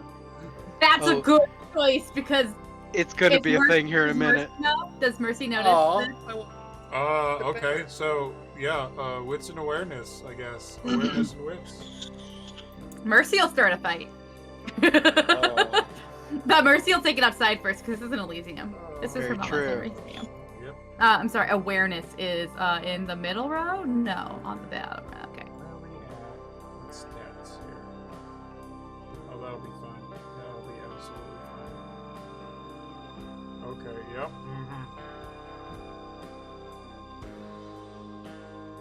Go. Hey, 3. We're gonna go with she's not being subtle about it. Okay. So, But to be fair, she also hasn't behaved differently ever than this. yes, but she has not behaved around Mercy in any sorts of way. I mean, there have been very few interactions where Annabelle has bothered to show up. Yep, And there you're were- the competition. Specific invitations, indeed. So then, Maggie is up on the dais, taller than Mercy anyway, but Mercy will offer her hand as to escort Maggie down should she desire.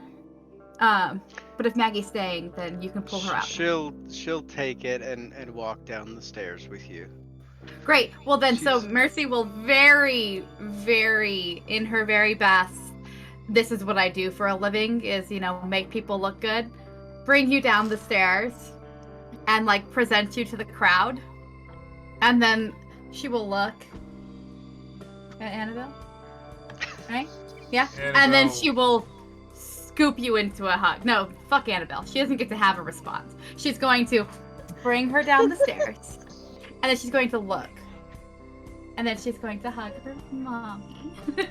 So I just and then, I want to yeah. bring to attention how full circle this is, because when this whole shit started, human Mercedes Grace had a job where she was going to make other people look good for a living.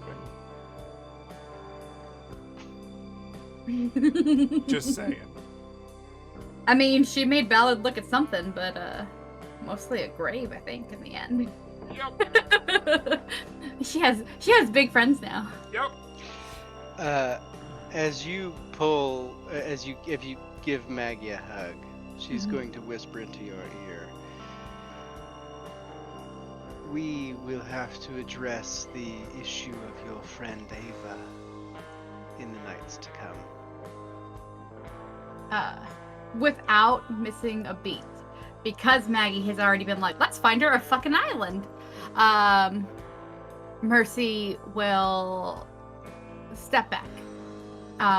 Again, very, very much the showman, kind of like step back, grasp your hands, again, assuming you're willing, and kind of step back in the presentation of a higher power and be like, I have every faith that you will do her well. I promised I would, and I will. And then she will turn, and again, look at Annabelle. And She just looks. and she will say, Look what I'm doing. Look what I'm doing. yeah, what's yes, going no, on? looks at across the crowd again, and she's like, Chicago's friends, everybody. And she will invite you to meet. At least 5, probably more of the assembled, like polite clapping. There's not gonna be No, but nothing. then completely asinine is Seamus, not Roland, but Seamus did this as soon as we hit the break. Fucking slightly different song. Fucking Genghis pulls out a cell phone and it starts blaring Sex Pistols' God Save the Queen. He turns down the volume when it gets to the fascist regime part, and he turns it back up again. You know, listen, nobody's gonna help Mercy make a very rude point to somebody who's gonna roll her eyes at them. Then, you know, Genghis, so. Yep. Genghis, Solid. everybody. That's fair. Magdalena will weave her way through the crowd, shaking hands, kissing babies, all that fun stuff. But then she's going to grab Roland by the arm and drag him over towards Annabelle and Brett Stryker. So, I assume just dragging him full, like, Weekend at Bernie's style. Oh no, He's he's just going. You're he's welcome go- to try and pull away. No. He's. You notice there is no resistance once he realized what you're doing. dead. Oh boy. Okay. Mercy's gonna move over to Genghis and be like, eh. Once we approach Annabelle Mm-hmm. and Brett, Let me open a thing and find out what the fuck is going on with her character sheet. Alright? Yeah. Maggie will smile and give a polite little nod to Annabelle, and she goes, "It's so wonderful of you to join us, Annabelle. I look forward to working with you to ensure that Chicago maintains its prestigious status amongst the Camarilla." There is murder. How's composure looking? Not shit. Okay. Alright. I'm not even gonna roll here. I'm just gonna go based on like the based on the stats. I can't wait to see all these people's character sheets when I take over. Ooh, buddy. Ooh, buddy. See all the people Well, that I've been I'll- poking I'll- and pissing. I'll dip into this a little at the end. But she glances down to Roland, and there's a moment of there's a half an instant of fey like anger. Like a I know what you're doing, you're trying to take my things to piss me off. Honey, I already have them. And there is a it's like a 1/10 of a second of that, and then composed again. And Did she have to burn a willpower to resist frenzy? she does not. And she takes a little breath, kind of calms herself, and like meets you in the eye, like, I also agree that working with you will probably benefit all of Chicago's vampires as a whole. As a member of the Primogen Council and your elder, I do look forward to advising you where it is fit, and my duties as Primogen of the Clan of the Rose. And I look forward, Annabelle, to taking that advice when it's warranted. You both smile smiles that don't mean smiles. Mr. Stryker, I would so very much hope that you would continue in your position as the court's harpy. Can I ensure that Annabelle will allow you to do so? He opens his mouth to speak, and he doesn't get the chance. Roland will put his head over his mouth. He will do all that is required by the Camarilla law, as befits his station. She doesn't even look at him. Annabelle said that? Annabelle said that. He I'll look opened at his mouth Annabelle. to Go. say something, and then she I'll look started at to Annabelle. talk, and he stopped. Roland will look at Annabelle and go, oh. Wow, I didn't realize that you changed your name already. She ignores you completely. It's just Maggie. It's just locked onto Maggie. Wonderful to hear, dear Mr. Stryker.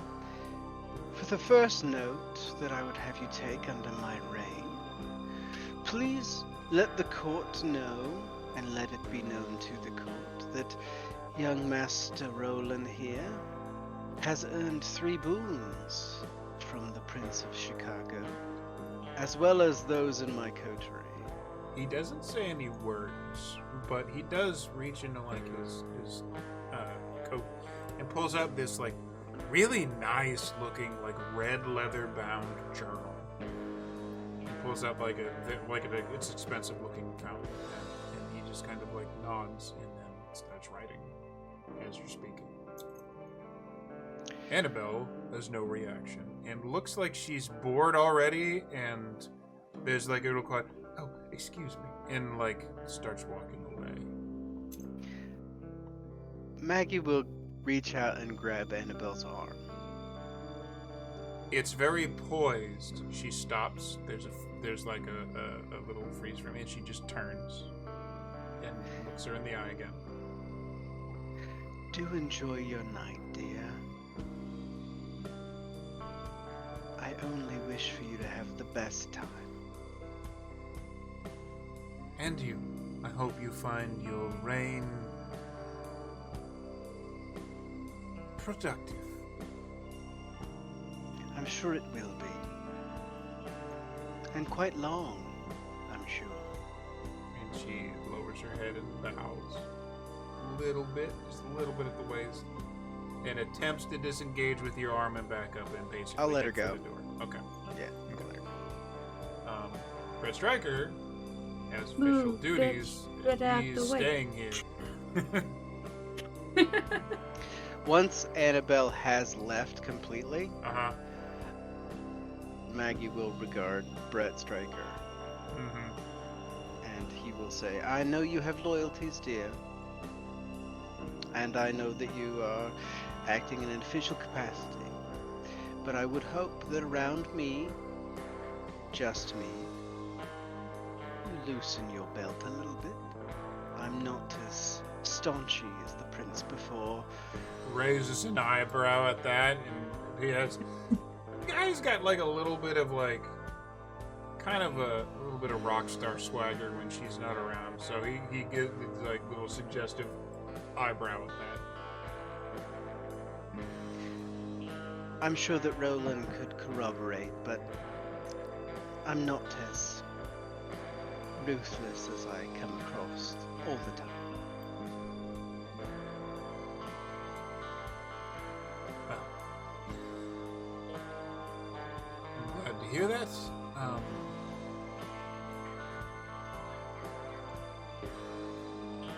You're as ruthless as you need to be. That's good enough for me. Yes, And know that those protections extend to all cam, as in even those that don't wish to toe their bloodline, should they choose.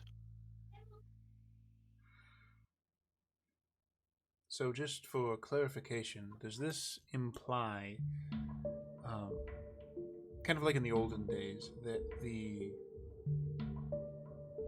Thin Bloods and the Anarchs technically have Camarilla status now? I'm afraid I need to get into technicalities to figure out exactly how this works so I can do my job. Certainly, dear, yes, I would want that above all else. Yes, the Anarchs and the Cam, well, in the Elysiums and Havens and Domains of Chicago, will be given the same status and expected to abide by the same laws.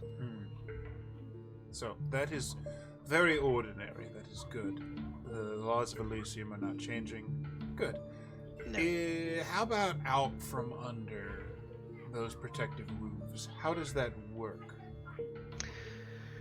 Well, I fully expect that you would treat those who have pledged allegiance, temporary or otherwise, with the CAM, the same as you would treat any member of the CAM.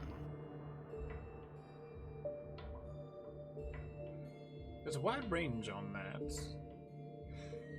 I'm purposefully vague. Shall I... How about this? How do you feel about an additional technical status that is maybe a step below official Camarilla members, just deemed allied? Does that suit your sensibilities? Yes, I think that that's rather amicable until things, if they need to change, do. That's But fair. for now, ally status should be sufficient enough to convey the message. And should anyone have any qualms about it, they know where to go to raise their issues. My doors are always open. And I will say that my reign will be a step up from the stuffy public library and pissant boat that the former prince kept his company in. I will give you this. To be clear, this isn't any form of threat, because I'm not stupid, but more just words of warning. Prince Kevin Jackson thought himself to be a young and progressive prince for his time, and he was looked at as a bit of a young radical among the older types here. You're taking further steps, and I don't oppose that. He very pointedly puts his hands up. But I do expect there to be ripples of opposition that you won't see tonight at all. Mr. Striker, I have heard on the winds of Chicago, as we are the Windy City, many a tale of what lurks in this old haven. I fully expect that I will draw the attention and ire from many. However,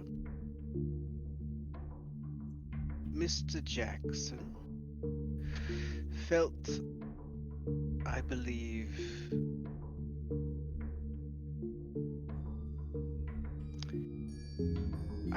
that he felt that he could ignore several of the burdens that he caused. Whereas I don't. I know the problems that I'll be dredging up. I know, or at least have some idea, of the enemies that I'm now making. I feel that's an accurate assessment. That my assessments are beneficial, but I don't firmly plan on letting just anyone stab me in the back right away.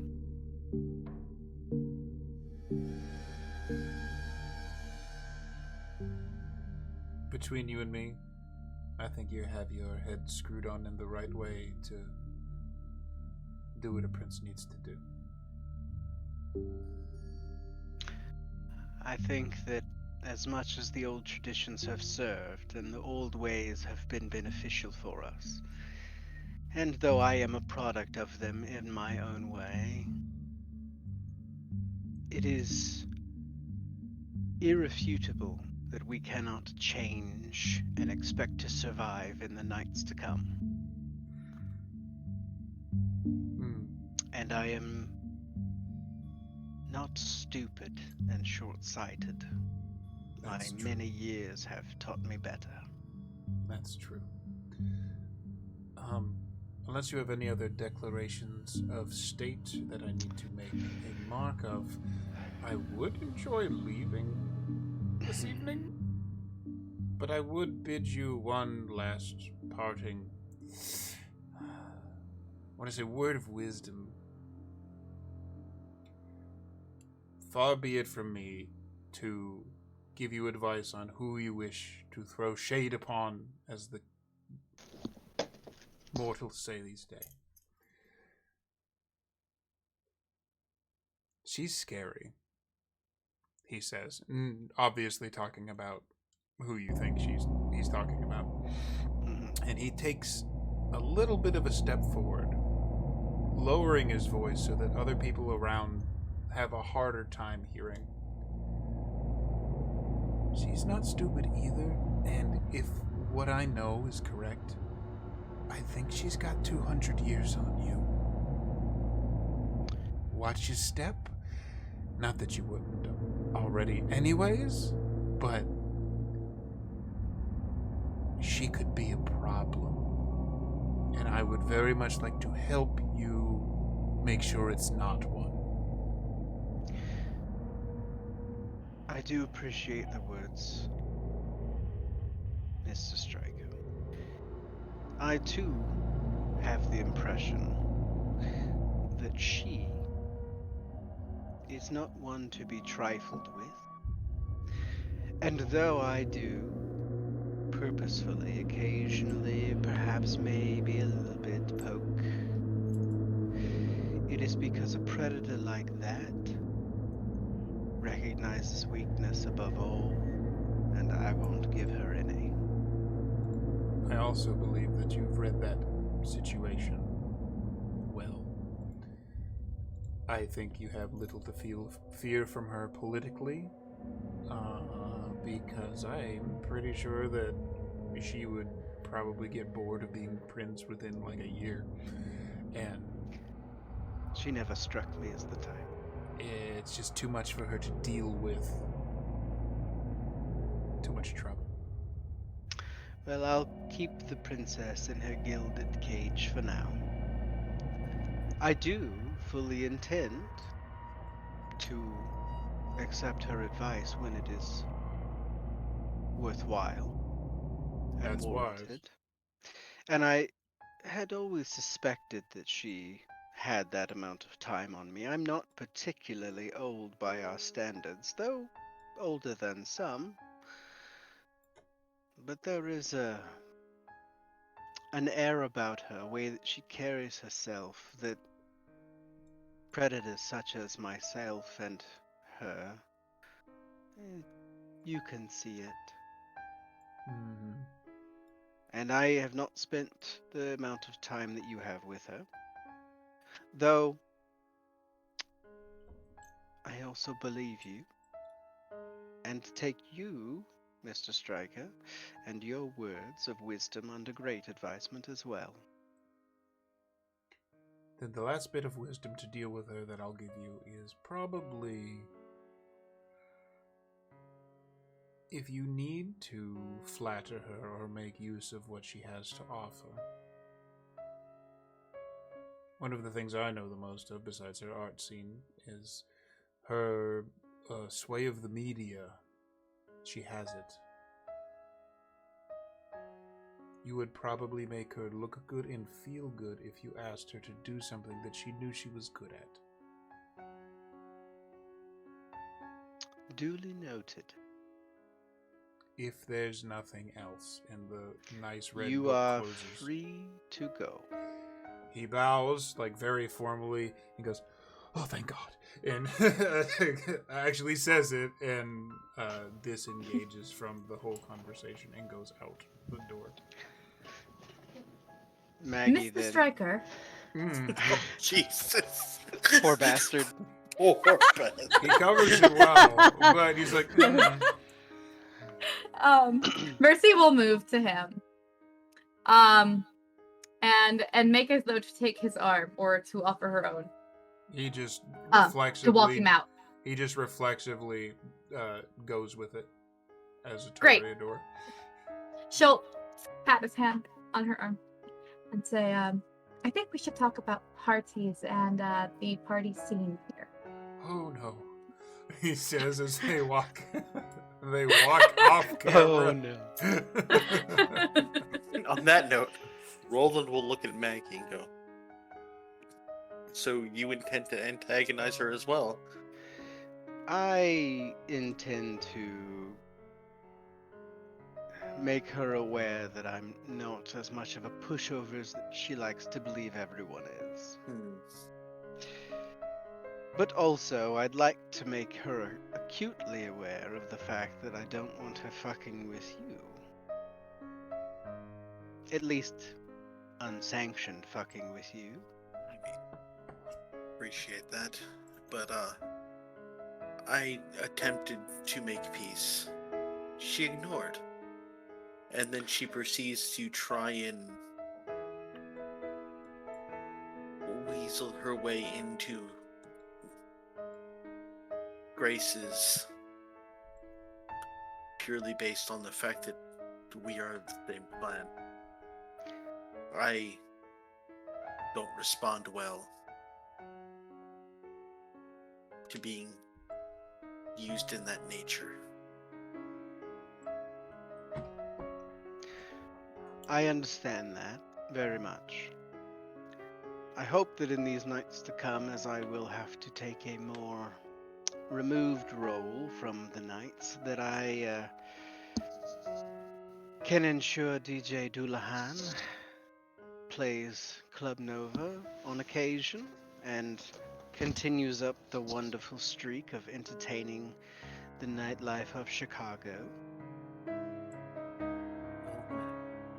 My dear prince, we'll have to see how my calendar works out. I love it. It's great. It's great. My dear Roland, I wouldn't have it any other way. I'll However, have to put you in touch with my new manager, but we'll get on that a little later. oh, Mercy can deal with all of that. Oh, I'm However, sure Mercy would enjoy her. I do Anyway. have one bit of business I'd like to discuss with you briefly. Oh? There was a project that you were working on, some sort of surveillance of Chicago. Mm-hmm. Am I to understand that you are proceeding with that? You would be correct that unless you distinctly tell me otherwise. No, as a matter of fact, despite traditional Camarilla views on such things, I believe that it would be a beneficial tool for us all to have these nights, and give you the full backing of the Prince of Chicago to fulfill that dream of yours. Additionally, should you need any resources, please reach out. You know you have many favors to call upon. I'm aware, and I have one in mind, but now's not the time. But as for resources, I'm good. I have a plan already in place, and if you're already giving me permission, then I don't have to ask for it. This is true. You have been given permission. And should anyone get in your way or tell you otherwise, you can direct them to me. But I appreciate that. On that note, I have business to discuss with the sheriff. You don't mind? Not at all. Enjoy yourself, dear. I Thank you. have hands to shake. Oh, of course. Babies to kiss. Delicious babies. Now you put an instrument in a child's hand.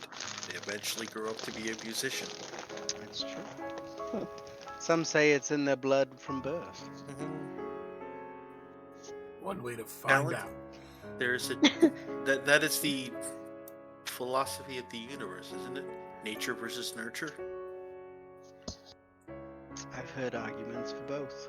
There's your believe that we are Torian all- we're showing. All products of our environment to a degree. Ah, Though I will say, I was very much a low birth, and here I am royalty now, so who's to say? yes. Alec can only get you so far. Hard work and perseverance. Very true. Well, with that, I take my leave of you. Yes, Master Roland, enjoy your night. Just Roland. No, Master. So, at this point, we kind of... Two things. Two things. We're going to split up a little bit. So, since Mercy is doing stuff and wasn't involved in that conversation, we're going to do that one first. What's Mercy doing with the two things? Mercy is really just no. That means two things. No, master. I Ha, see what ha, you did. yeah. Yeah. Yeah, no. No, Mercy was really just making the connection with the poor fellow who wanted to escape. She was just walking him out, essentially. Okay. We should talk. This is not the time. Mm-hmm. I like to throw a party. You like to go to parties. We should talk. When your master lets you off the leash, yeah. Well, indeed. And it was simply that kind of conversation. Am I She's to seeing him understand that it's kind of the conversation you have with someone that is obviously in an abusive relationship to know that they have friends outside? Is that it? Yeah. Just so that I'm reading it completely correctly with no Fuck veils at all. Annabelle. yes, that's the one. Okay. Fuck Annabelle. Oh no, I she have probably good friends. no, she probably is friends with the Smeaty and has teeth places we don't want teeth. There's Don't a whole- fuck Annabelle. In fact, I throw a really nice party. I know you like those. Nova's here. Okay. She's certainly from an interesting family tree. Yeah, we're gonna not. We're Nope. gonna not. Nope. So you walk Brett Stryker to the door. A couple other people seem to have started to make their way out. A couple of people are still talking. There's a collection of the old Primogens, like Ceratos Bronwyn, who is now a new Primogen. Rosa Hernandez Collett is talking. You see Adrian Thars and Giovanni actually talking with each other. Six is right there, and Maggie definitely sees there's a little fist bump between the two guys. They've apparently been friends a while. Mm-hmm. And then there's actually a more firm handshake before Giovanni disengages from the conversation and glances down at Six. You think you ready?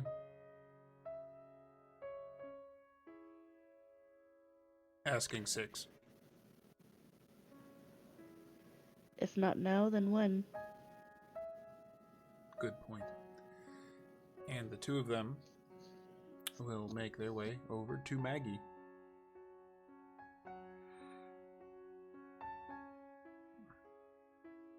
Giovanni walks over and offers his hand to shake to Maggie.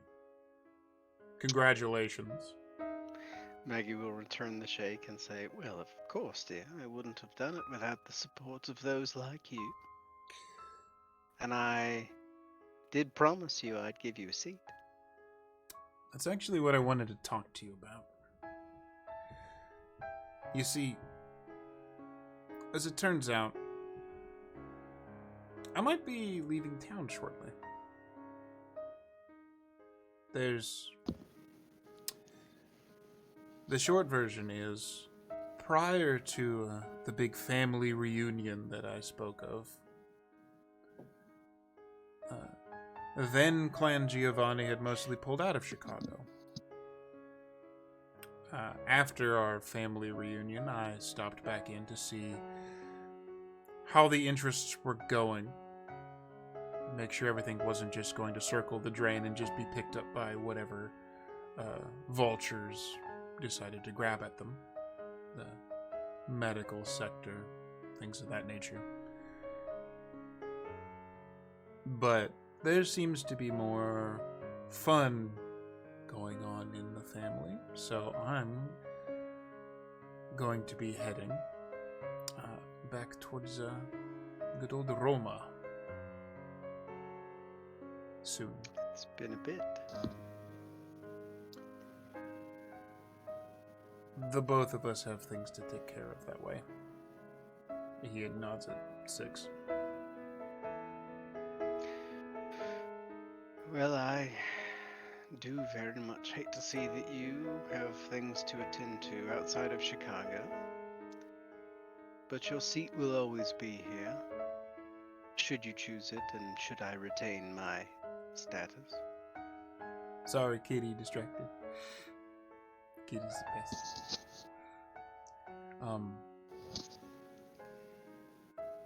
You should probably find someone appropriate to fill that seat. The city won't be empty of Hikata, and there might be a few around of interest. If I find any that I think would be beneficial before I go, I'll probably see that I send them your way. I look forward to your recommendation. But thank you. There are a lot of issues that needed to happen in the city, and I feel that we solved many of them together. We did have a bit of a thing going on between us, fixing all of the problems caused by former administrations and whatnot. Oh, it seems to be the story of my life. Well, for what it's worth, Tony, I don't have many remaining friends.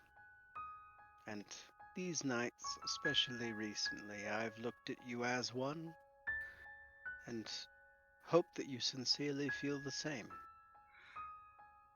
Truthfully, I do. And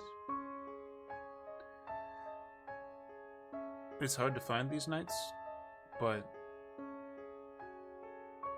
doesn't mean it's going away. I'll keep in some correspondence, I'm sure.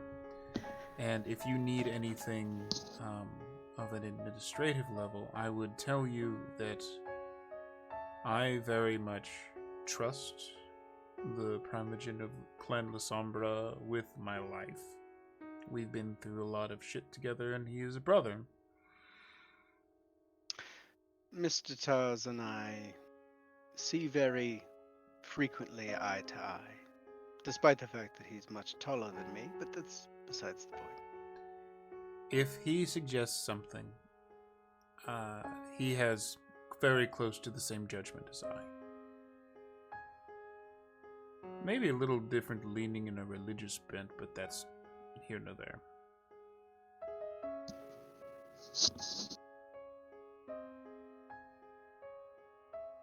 When will you be leaving? He glances down to 6 for a minute. He's thinking. I think probably a few weeks. Have to consolidate.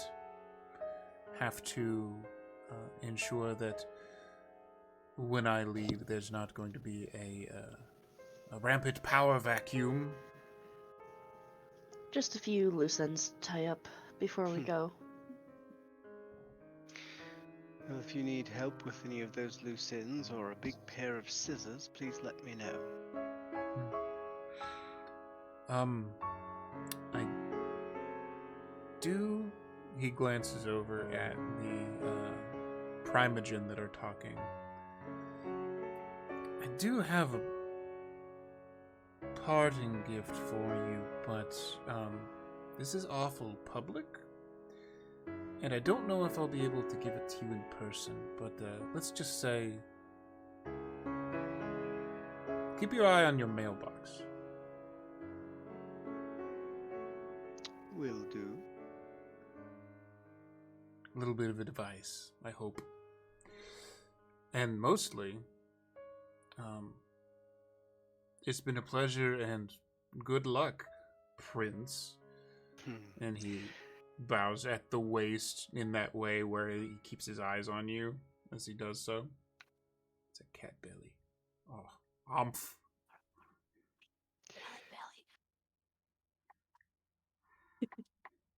I look forward to my time here. And for your return, should you ever find your way back. If shit gets settled, this wouldn't be a terrible place to settle down. Oh yes, one last thing. I debated whether or not to leave you the mansion. I'm gonna lean towards no, just in case I feel like coming back or need a place to crash. But if things go very sideways and you need a place to crash, it is sunproof in the basement. That's much appreciated. I'd be happy to house it for you. Keep the place cared for while you're away. That would actually be much appreciated. And I believe that you've known me long enough to know that if shit goes sideways, I won't be running and hiding from anything. Oh, I'm aware.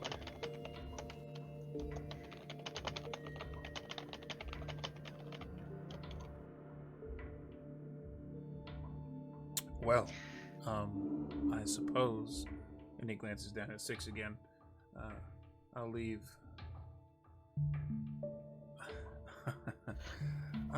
the two of you for now.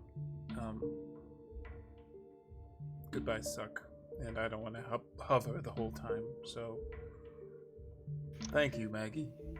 You have some weeks left, but thank you very much for everything that you've done, for being there. We've had some conversations that I wouldn't have thought that I'd have with anyone. Sometimes it's good to meet someone your own age that you're not worried about lying to. That's fair. Helps. And without your lovely little 6 here, I don't know that I'd be in the same position that I'm in right now. Six You have actually a- chuckles a bit at that. You have a way of finding very valuable pieces on this board. It's exactly what I do. But thank you. And then Antonius Giovanni takes a step back and heads out of the room, leaving 6 to do whatever it is that she would do.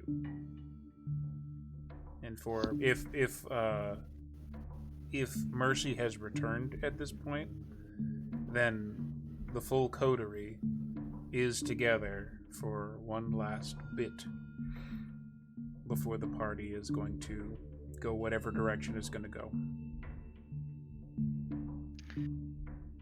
Maggie will watch Giovanni exit the room. And as he leaves, she will turn to face 6 and say,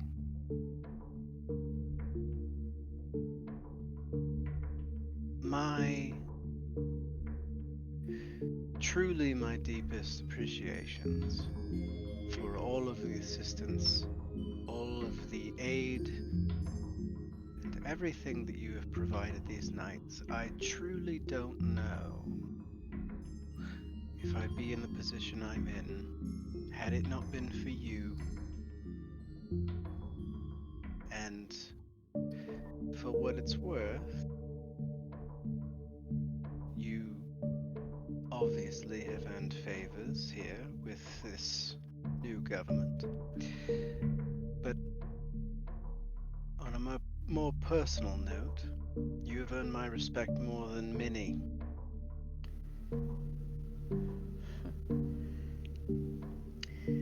To be fair, all the work that I've done, everything I've accomplished,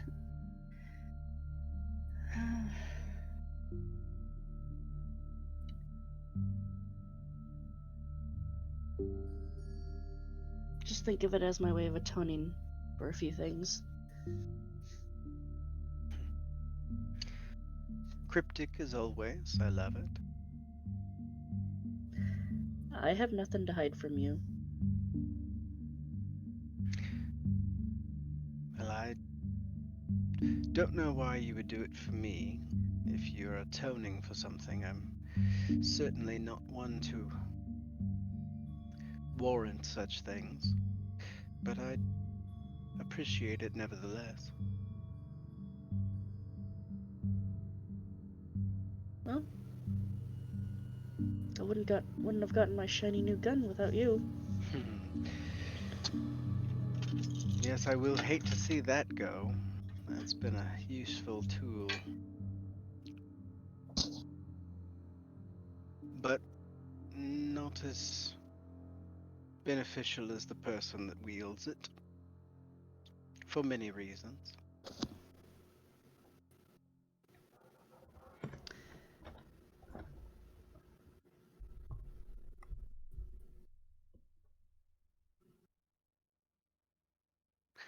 Well, all this talk of us helping you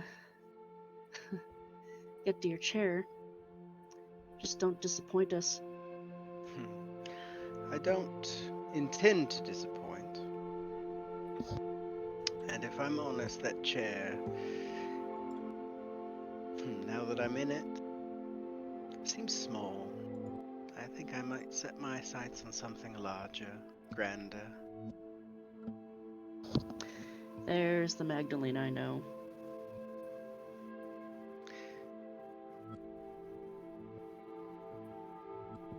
I do have one question to ask you, Six, though.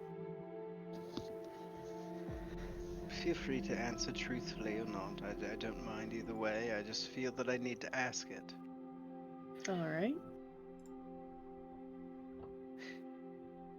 Your time in the Inquisition here in Chicago, how beneficial do you feel that was?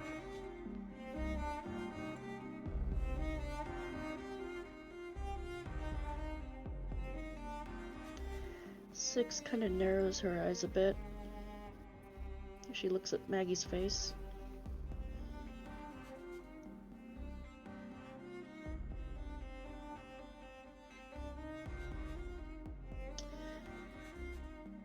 I can say it was certainly an eye-opener. To a few What way? things. If I might ask.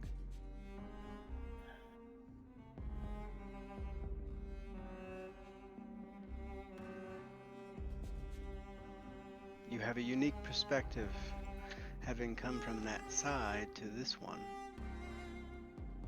And it has always made me a bit curious.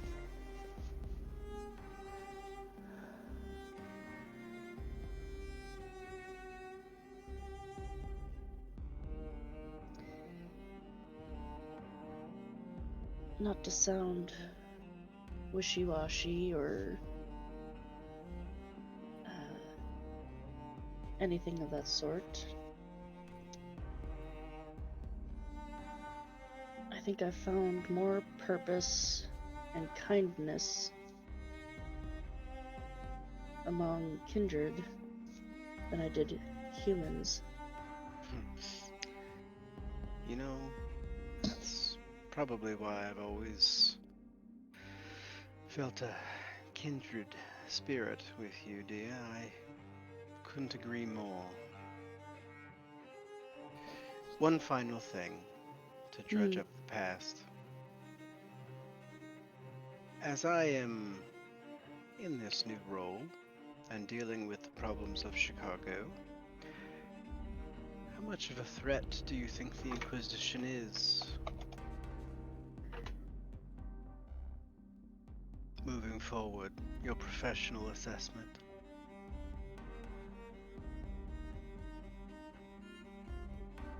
I wouldn't underestimate them.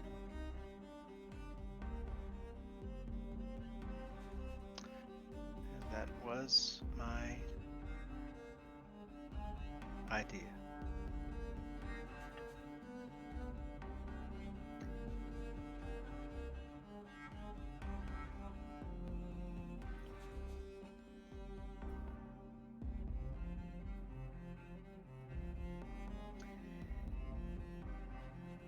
Keep an eye on your contacts. That's all I'll say. Make sure who you talk to, you have no doubts of where their loyalty lies.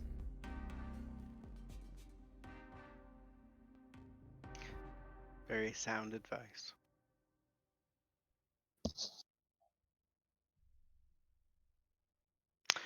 But this is an evening of celebration. I am a prince now, and thus, well, you're all my merry band, aren't you?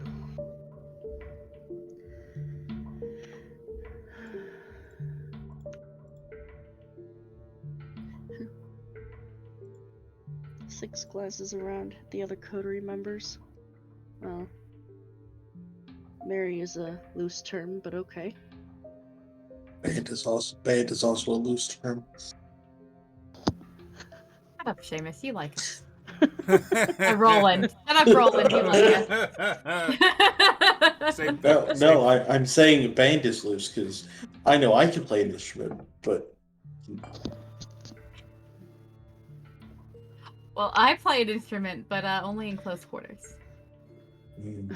Skin flute. Yeah, I've heard of that instrument. We've all determined that Maggie plays percussion very well.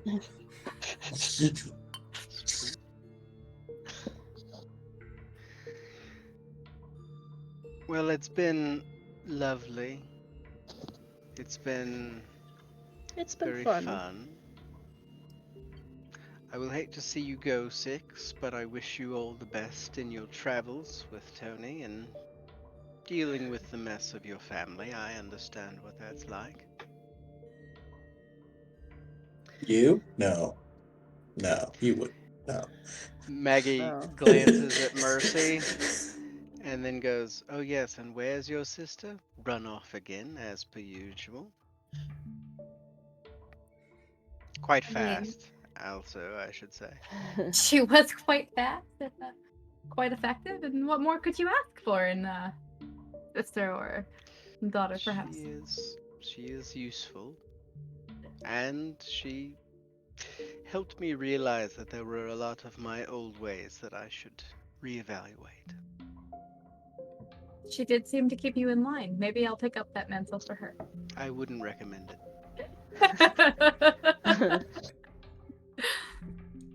There is not a hint of fear in the look that Mercy gives. Not a little bit. Not that there's a doubt in her mind that Maggie could like whoop, kill her. But she's like, yes, no, yeah, of course. I would never tease you nor make fun, obviously. Me etiquette and composure. Oh, indeed, I shall. The role doesn't matter. I just want to do it for funnies. No, really. We're it'll be doing it, fine. but just make it difficulty 1, whatever. Composure. Wait, hold on. Do I have a thing? What is my etiquette? Oh, it's not that great. Never mind. It's fine. Shit's fine. I don't have anything to angle for It's here. fine. How much of a fear is there? Oh, Not a None. lot. Not she's- None. That's pretty good. Your daughter looks at you poised and You have learned well. good. Well, for those of you remaining, I think it should go without stating, but I'll do it anyway. I have much to do in my coming time, and so our little coterie will be disbanded. Though I may need you from time to time to perform tasks for me that I wouldn't give to just anyone. I would hope that in those instances, you'll be free. But I also need you, Mercy, to keep Nova profitable. And to do your own things, of course. And Roland, I wouldn't want to stifle your delicious creativity in any way. Delicious, huh? So very. Oh, and since you were not all privy to the conversation, Six here will be departing from Chicago in some time. Though, should she ever return, I look forward to seeing her again. Vix, I Mercy. hope you have a It's been a genuine trip. honor. stay safe out there. Mercy with only the slightest bit of remaining anger. We'll say it's sure to be interesting if you return.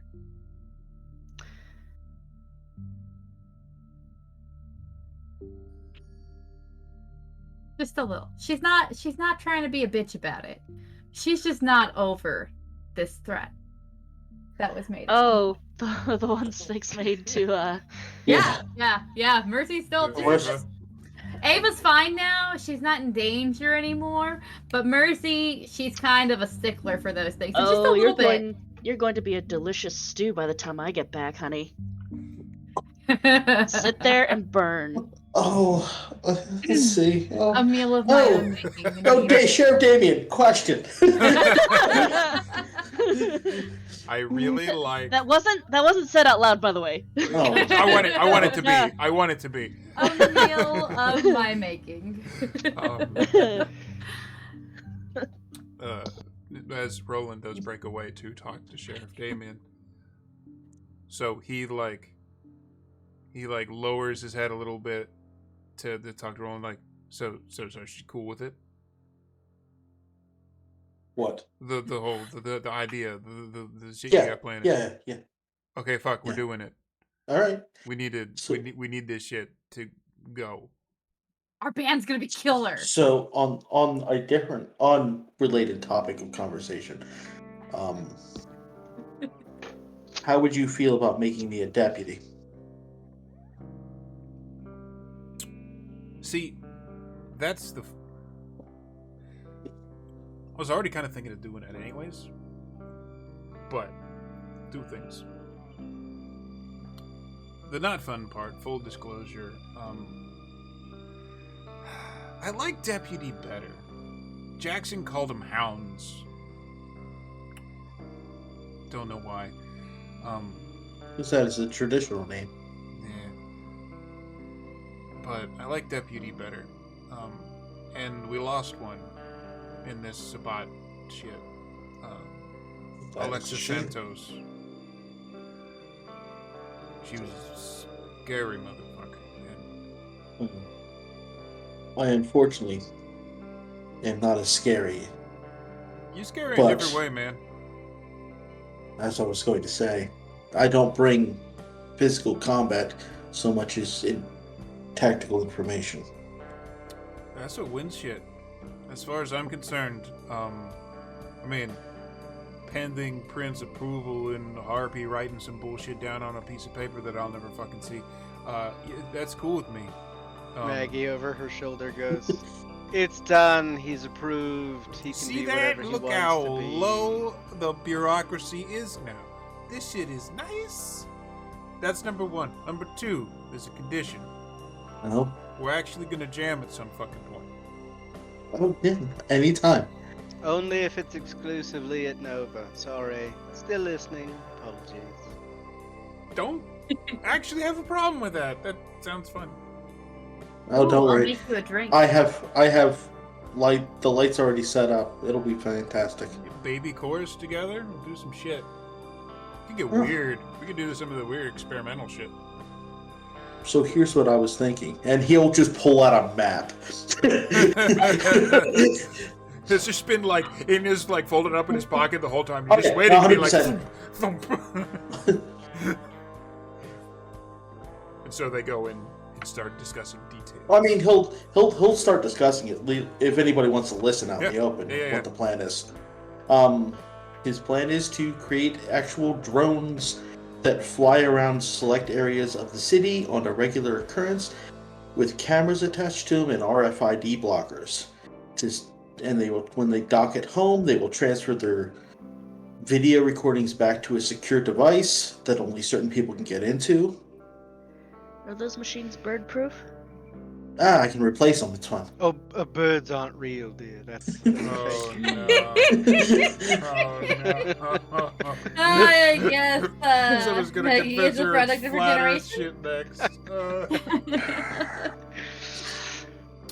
So That's not canon. Maggie no, okay, believes in good. birds. we're not going full like No, fresh cut not full. drafts. Yeah, no full conspiracy over here. So, ironically, like you pull it on a table, like, okay, let's figure this out. And he also pulls open a map that has notes on it you may or may not have seen before.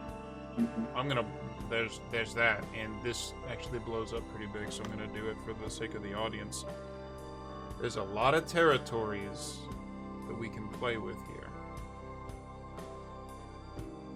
Well, I mean, we can See start. what we can do. We can start in a certain area and then work our way out. I mean, honestly, we might as well like play around starting in like here, and then spread out from there. That's fine. We can do that. And I'll set up the server end on my part. And we just Yeah, gotta we're make sure, like, I'm not great with it, and I'm younger than most of these people. That's fine. We're gonna have to figure out that this shit is secure. I mean, this shit needs to be better than the ShrekNet bullshit. All Yeah, of it. I'll get it. All right, if you're confident in that shit, I'm cool with it. Yeah, I'll make sure I set it up right, and we'll make sure that you know how to work it Fantastic. before anything. I'm not trying to teach the prince, no offense. No. It's cool. None taken. Yeah, I knew she was listening. I'm a great relay. There's weirdly laughter involved in that. And it actually feels good. Like things can actually get moving. Tread can finally hit the asphalt when trying to get things done, and it's not a whole pile of bureaucracy. My time right now in real life, it's midnight. And usually Yep. this is the point where we call it. We went real late last time because we were in the middle of a big final battle, but oof, it kind of hurts me a little bit, but does anyone want to get anything else in or done before the last episode's over? That dramatic piano chord. Really I didn't do that. That's just a playlist. It's on random. It's just on random. Sure. It I is. don't do it on My purpose. hands were over here. But if there's anything else anyone wants to do, now's the time. Oh, I have much to do, but That's a different story. deal with that another night. I am content with the Where laughter everything's in the prince's throne room sending us off. at. Hope. it's odd to end Hope and change. a vampire game with Wait. hope and change. Ooh. Hope and change in a vampire game? Uh, What are we running? uh-huh. Well, Maggie's navigating it with grace. Mercy Grace? You. Damn it. I've lost the willpower. Chicago has been a mess up until this point. And right now we're still sitting at an aftermath. This has been the conclusion of the Second War of Chicago. Camarilla and Sabat, of humanity and the opposite thereof. There's a lot of pieces in play right now, and nobody knows the full extent of them. There's a lot of pieces that haven't even been seen yet by any party. Fuck the mages. And how they will interact with each other. But the idea of hope is a good thing. It's not something immortals get a lot of.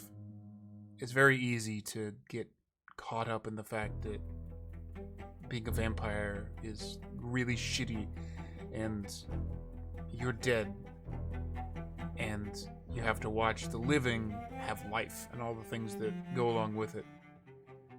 But once in a rare while, vampires can find something akin to friendship, of truth, of honesty, and of love. And I think that makes the tragedy of what they are all the stronger.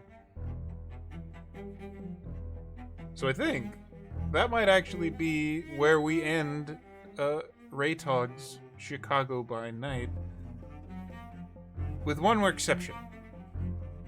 As always, going into the next game, y'all played, so y'all get 2 XP. Write it down. Might be important later. I was gonna ask Don't Matt know. about that actually. Yep. Might be important later. You see, the thing is, for 3 years, this man here has stifled my ambitions with his 2 XP per game rule, and now that he's a player, Shut the fuck up for a second, because I'm not done. I was going to say, secondly, Matt, Yes. but but also to anyone else who has any going, any and all projects, all projects are successfully completed. That whole giant page you fucking have, it's done. You got it all. Ooh. No rolls. That's how we're ending it. Maggie's That's a lot plan. of stuff. That's a lot of stuff, and Maggie's plans have come to That fruition. makes me nervous. That's about 10,000 more You know what advantage that dots. means? Mercy's Oh. shit going on too with her fun contacts. Mhm. That's the equivalent of an outgoing president pardoning a bunch of murderers. That's what just happened. Little he bit. He just fucked me over in the next game, and I don't even know how yet. Damn right, baby. Yep. So Jesus. Maggie's got tons of shit that just finished. Mercy, basically, you're just gonna have to send that shit to Matt now. About the shit she's got going on and all of What has my little Rowan girl gotten stuff. herself into? Oh, my you're gonna fucking Maggie will be so pleased. that's good. Oh my! That means I have cameras everywhere now. Good luck with that. Literally everywhere. Mhm. Yo, my forgeries are on point these days. I mean, So- my perfectly acquired art. Uh-huh. Yeah. Very legal, very don't above gi- board. I don't give a fuck. Maggie will. if it doesn't break the masquerade, I don't care. True. That's very true. Y'all, that has been Raetog's Chicago by Night. I'm tearing up a little bit. I'm But, not crying, you are. as a point, we're going to do a little conclusion thing here. If you're watching this and you enjoy this nonsense, because some of you have joined as the episode has gone on, it was not here at the start. If you have enjoyed this goofy crew playing vampire together, follow this one. Yeah, This which one way down am I? here. He just shouted out. Yeah. Lord Sparta Dude, because he is going to be picking up as storyteller from here on, and we're going to kind of keep the troop going. There might be some new faces, there might be some different faces. I don't know what he's going to do, and that feels great from someone who's been storytelling this game for 3 years. So, yeah. If you enjoy this, follow that. Follow that person. There's a link in the I almost said link in the description. I've been on YouTube too long. Type your words. Type your words. Matt. Because then we can just click your name and hit the follow button. I don't know what I type. Do I just type at Follow me, bitches. Probably would be accurate. follow? I'm the king. Trust me, I work on the internet. I would know. Mm-hmm. But I can't type. boy, there's a lot of shit going on in Chicago that none of y'all know about. None of y'all know about. And one of you is about to find out. Fancy. Because I have a lot of notes to turn over. That's not And- how you spell Prince. Fuck the Anthony ninjas. before your prince. So, thank you, fuckers. It's been a great opportunity to be able to tell a story about monsters and learn what it means to be people. That was my goal from the outset. I go to the school of Guillermo del Toro, in that I have always found that sometimes it takes creatures and monsters and inhuman things to help tell stories about what it means to be human. Because sometimes you don't really know what you're looking at until you've lost it or you're not it anymore.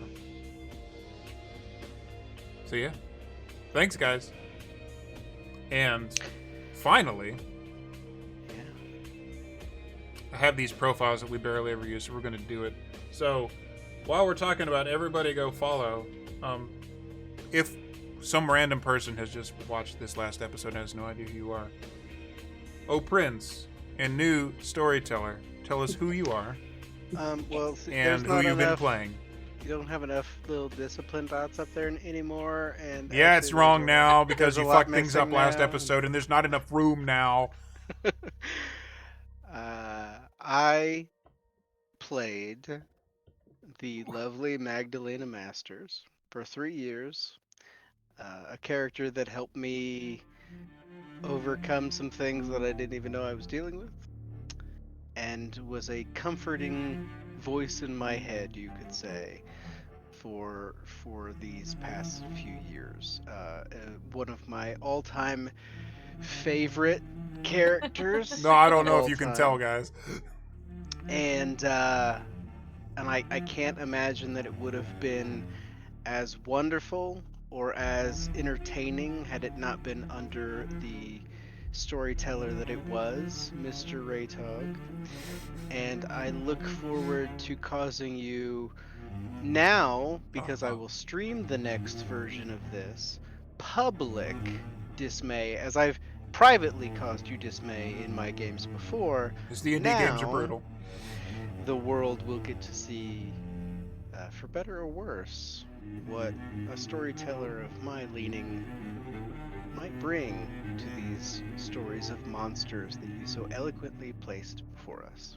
So thank you very much for the opportunity to both create and continue this character, and I look forward to seeing the ones that you throw at me. I'm now concerned and worried if I made a character that's going to survive this game. So, You're fine. yeah, sure. Yeah, squishy. While Squishy. Yeah, how many times Squishy. have we heard that before? Squishy. Sorry. Speaking I of don't squishy, Mr. Seamus, Oh, who are you? Speaking Who of have squishy. you played? And They call me Mr. Seamus. No, I've been playing Roland, the social media influencer DJ, Toreador, who has come from a sort of meek beginning into becoming more of a person who is willing to stand up for things. I mean, you fought like a Zamishi flesh monster. You did pretty good. And then I told Animal to go fuck herself. Yeah. Like, not so many words. Yeah, that's a jump for you. Yeah, let me tell my Primogen to go fuck herself. Yeah, that sounds like it. That sounds like a smart play. I looked at those stats and I can't wait. I'm excited. it's gonna be a thing. I hope it's not that much of a thing. Give I don't have any flowery words in that nature, but I will say it has been an honor and a blast to play with you as my storyteller. I always wanted to run vampire for you guys. It'd be weird to play vampire with you because we're gonna do schemes, and that's gonna be weird. I'm playing the excited. correct person for schemes. It's gonna get I want weird. to scheme. I want to see Literally, I have the knowledge. Yes, it's gonna get weird. So, Mizui, newcomer to vampire in general. Who have you played? I'm not crying. Leave me alone. So I played Mercy. Mercy was a really fun character that I got to work through a lot of really interesting life phases with. Interestingly enough, when my poor darling, who just wanted to be an art teacher for small humans, who lived in the sun, became a vampire, I also lost my house and my home and my whole place in Texas. And so this has been a really cool. I'm gonna cry. So the whole time, just FYI. So this whole game, this whole game was a really fun healing journey to go not only from a lot of change for me, but a lot of change for my character, who went from this person of sunshine and happiness to this ball of anger, and is kind of coming out of it a little bit now. You know, she was I just want to live my life in the sun and be happy. And then she was I'm so mad and I'm so scared. I don't know what to do. Which was really funny because I made this character before my house burned down. And then I was hey, twinsies! Me and her. And so it was really interesting. And I got to experience all of these changes with her. And I got to experience a lot of change on my own through this game. And so it's been really, really fun to get to kind of fall into a place. I don't want to say falling into a place of darkness was fun. But, to experience that and then come out of it both as a human in the world and as a kindred in Raetog, Chicago. So it's been really interesting to take a ball of sunshine and break her down to, I don't want to be here, I hate you for giving me unlife, and then have her come full circle to this creature again who has a spotlight and a sunroom and outlets and friends and family. And it's been really, really fun, and I've really enjoyed it. And what you're saying is, this is all Reese's fault, right? God, fuck that man! No, we gotta get that last little dig Hear in there. Hear me out. My fault. Reese gave her unlife, but Maggie gave her a reason to live. Oh. That's nice. I will always think of Mercy in one way and one way only.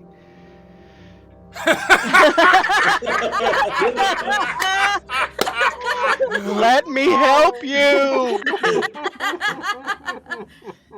I tried to be kind to you. Yes, and fair. How long have you been holding that one in the back pocket? I've been waiting for it for a minute now. I'm very glad that I could help in that way, and that the characters could interact in such a way that it was beneficial for you. That's makes Maggie mean all that much more to me. So thank you. Yes, thank you guys. This has been so much fun. And It's been terrible, but it's been a lot of fun. they're evil flesh monsters. That one time you had to deal with the Eugene, poor fucker that got turned into a dead space monster. All the anarch weirdness. Politics. Nobody likes Politics, gross. I disagree. yeah. Politics can be fun. And as always, last, never ever least, wonderful wife. Hi. Hi. I'm kinda Definitely sick. under the weather. No, today. yeah, that's why I didn't have my camera on today. I'm sounding a little stuffed up, but I did fix her discipline dots though. what? Oh, hers. Okay. I am Tia Noir. I play 6. The former ghoul, now Bakata. Mm-hmm. Oh man, it's been actually pretty damn nice. I almost wish I could have kept her as a ghoul for a little longer because of how fun it was. Ghouls can Fair. be scary too. That's kind of Yeah. awesome. Very true. But she's got stuff to take care of. She does. And I have to make some kind of write-up for Matt for that. Yeah. Yes, I can't wait. We'll have to collaborate on writing stuff. It'll be fun. Fun little fact: 6 is actually related by blood to one of Maggie's former coterie members. Interesting. They are actual cousins. It's not kissing cousins, but Nope. no. Yeah, there's a lot of family stuff going on there. That Yeah. the whole interesting thing. But yeah. Okay, so I hate endings. endings suck. It's not an ending. That's it's the a best part. continuation. That's the True. best part, because this is technically the last episode of Raetog's Chicago by Night. Parting to such sweet sorrow. Literally, that just means this is the end of a chapter to this story until we just get the bits set up next time. But basically, I just want to thank you guys. Being a storyteller isn't always easy, and it isn't always fun. Sometimes it's really stressful. Sometimes it's a lot of extra work. And I wouldn't have ever done Sorry. it. But yeah. You know. Yeah, I You know. I'm sorry. I wouldn't have ever done it if I didn't have a group that I thought was worth telling a story with. And now I just am probably going to be able to just annoy you with a character instead of, like, doing weird goblin voices or some shit. I don't know. Oh, we can still do weird goblin voices. So. I'll consider it. I still have this voice mod. I don't know what I'm going to do with it, but we'll figure it out. You're gonna do exactly what Matt did, which was just use your little buttons to make bullshit come at your Oh, microphone. fuck you. Don't remind him that he can do that. I'm really aware. I was going for a narrative tone, guys, okay? Oh, sorry. I just want to stop crying, okay? Thank you. But now you won't have to run all those things, so you can focus all of your stuff on fucking with Matt's game. I'm aware. Mizui, were you there when he used the high-pitched helium voice when we were playing Dead by Daylight? Oh, No. He was Legion in the bunny outfit. So Legion has that Silent Hill bunny outfit, but I used the Meatwad voice. Well, the meatball voice, what about? Oh, It God. was great. I stabbed people with a knife. Never mind. It's the whole I thing. couldn't- I can't stop I doing couldn't- voices, but this is the end of the episode. I couldn't concentrate on a fucking generator to save my life when he was using that goddamn voice. Also made Scarlet dip into her like wheezing laugh, which is Her squeaks. Her the squeaks. best. Those are the best. I mean, Scarlet doesn't squeak. What's wrong with you people? What's wrong Liars. with you? Why do you lie on the internet for points? Like For fake internet points. points. I love the points. So Scarlett's like, oh my gods, we need to do that again. probably Agreed. do. I'm gonna reinstall Dead by Daylight like right now. Okay. So Yeah. yeah. That's the episode. Thanks, Yay. guys. Thanks. And Rating. we'll be rating. Thanks for coming along on our journey with us. Serious. Yes. And whenever, whatever the hell Matt's gonna call his incarnation of Chicago by Night starts up, we'll be able to see where all of us keep Maggie going. by night. Yes. And we'll see you all there. We're gonna have to workshop it. Yes, follow him. Follow that. That's all. I think that Maggie's time as a player character has passed, so we'll see what the next incarnation is. I think it's going to be all from here, and it's much scarier and darker up here than I want to I know. admit. So we'll No, see. no, I Valid. played your D&D game. Yeah, it's Yeah. that. Yeah, that's That- Valid. So what you're saying is I should be more afraid of Matt as a DM than Tog as a DM. Maybe, I don't know. Don't pepper their opinions of me yet. No, I've seen you take notes. I'm already afraid. Thank you, guys. Sleepy Monster Gross. Studios has been suggested.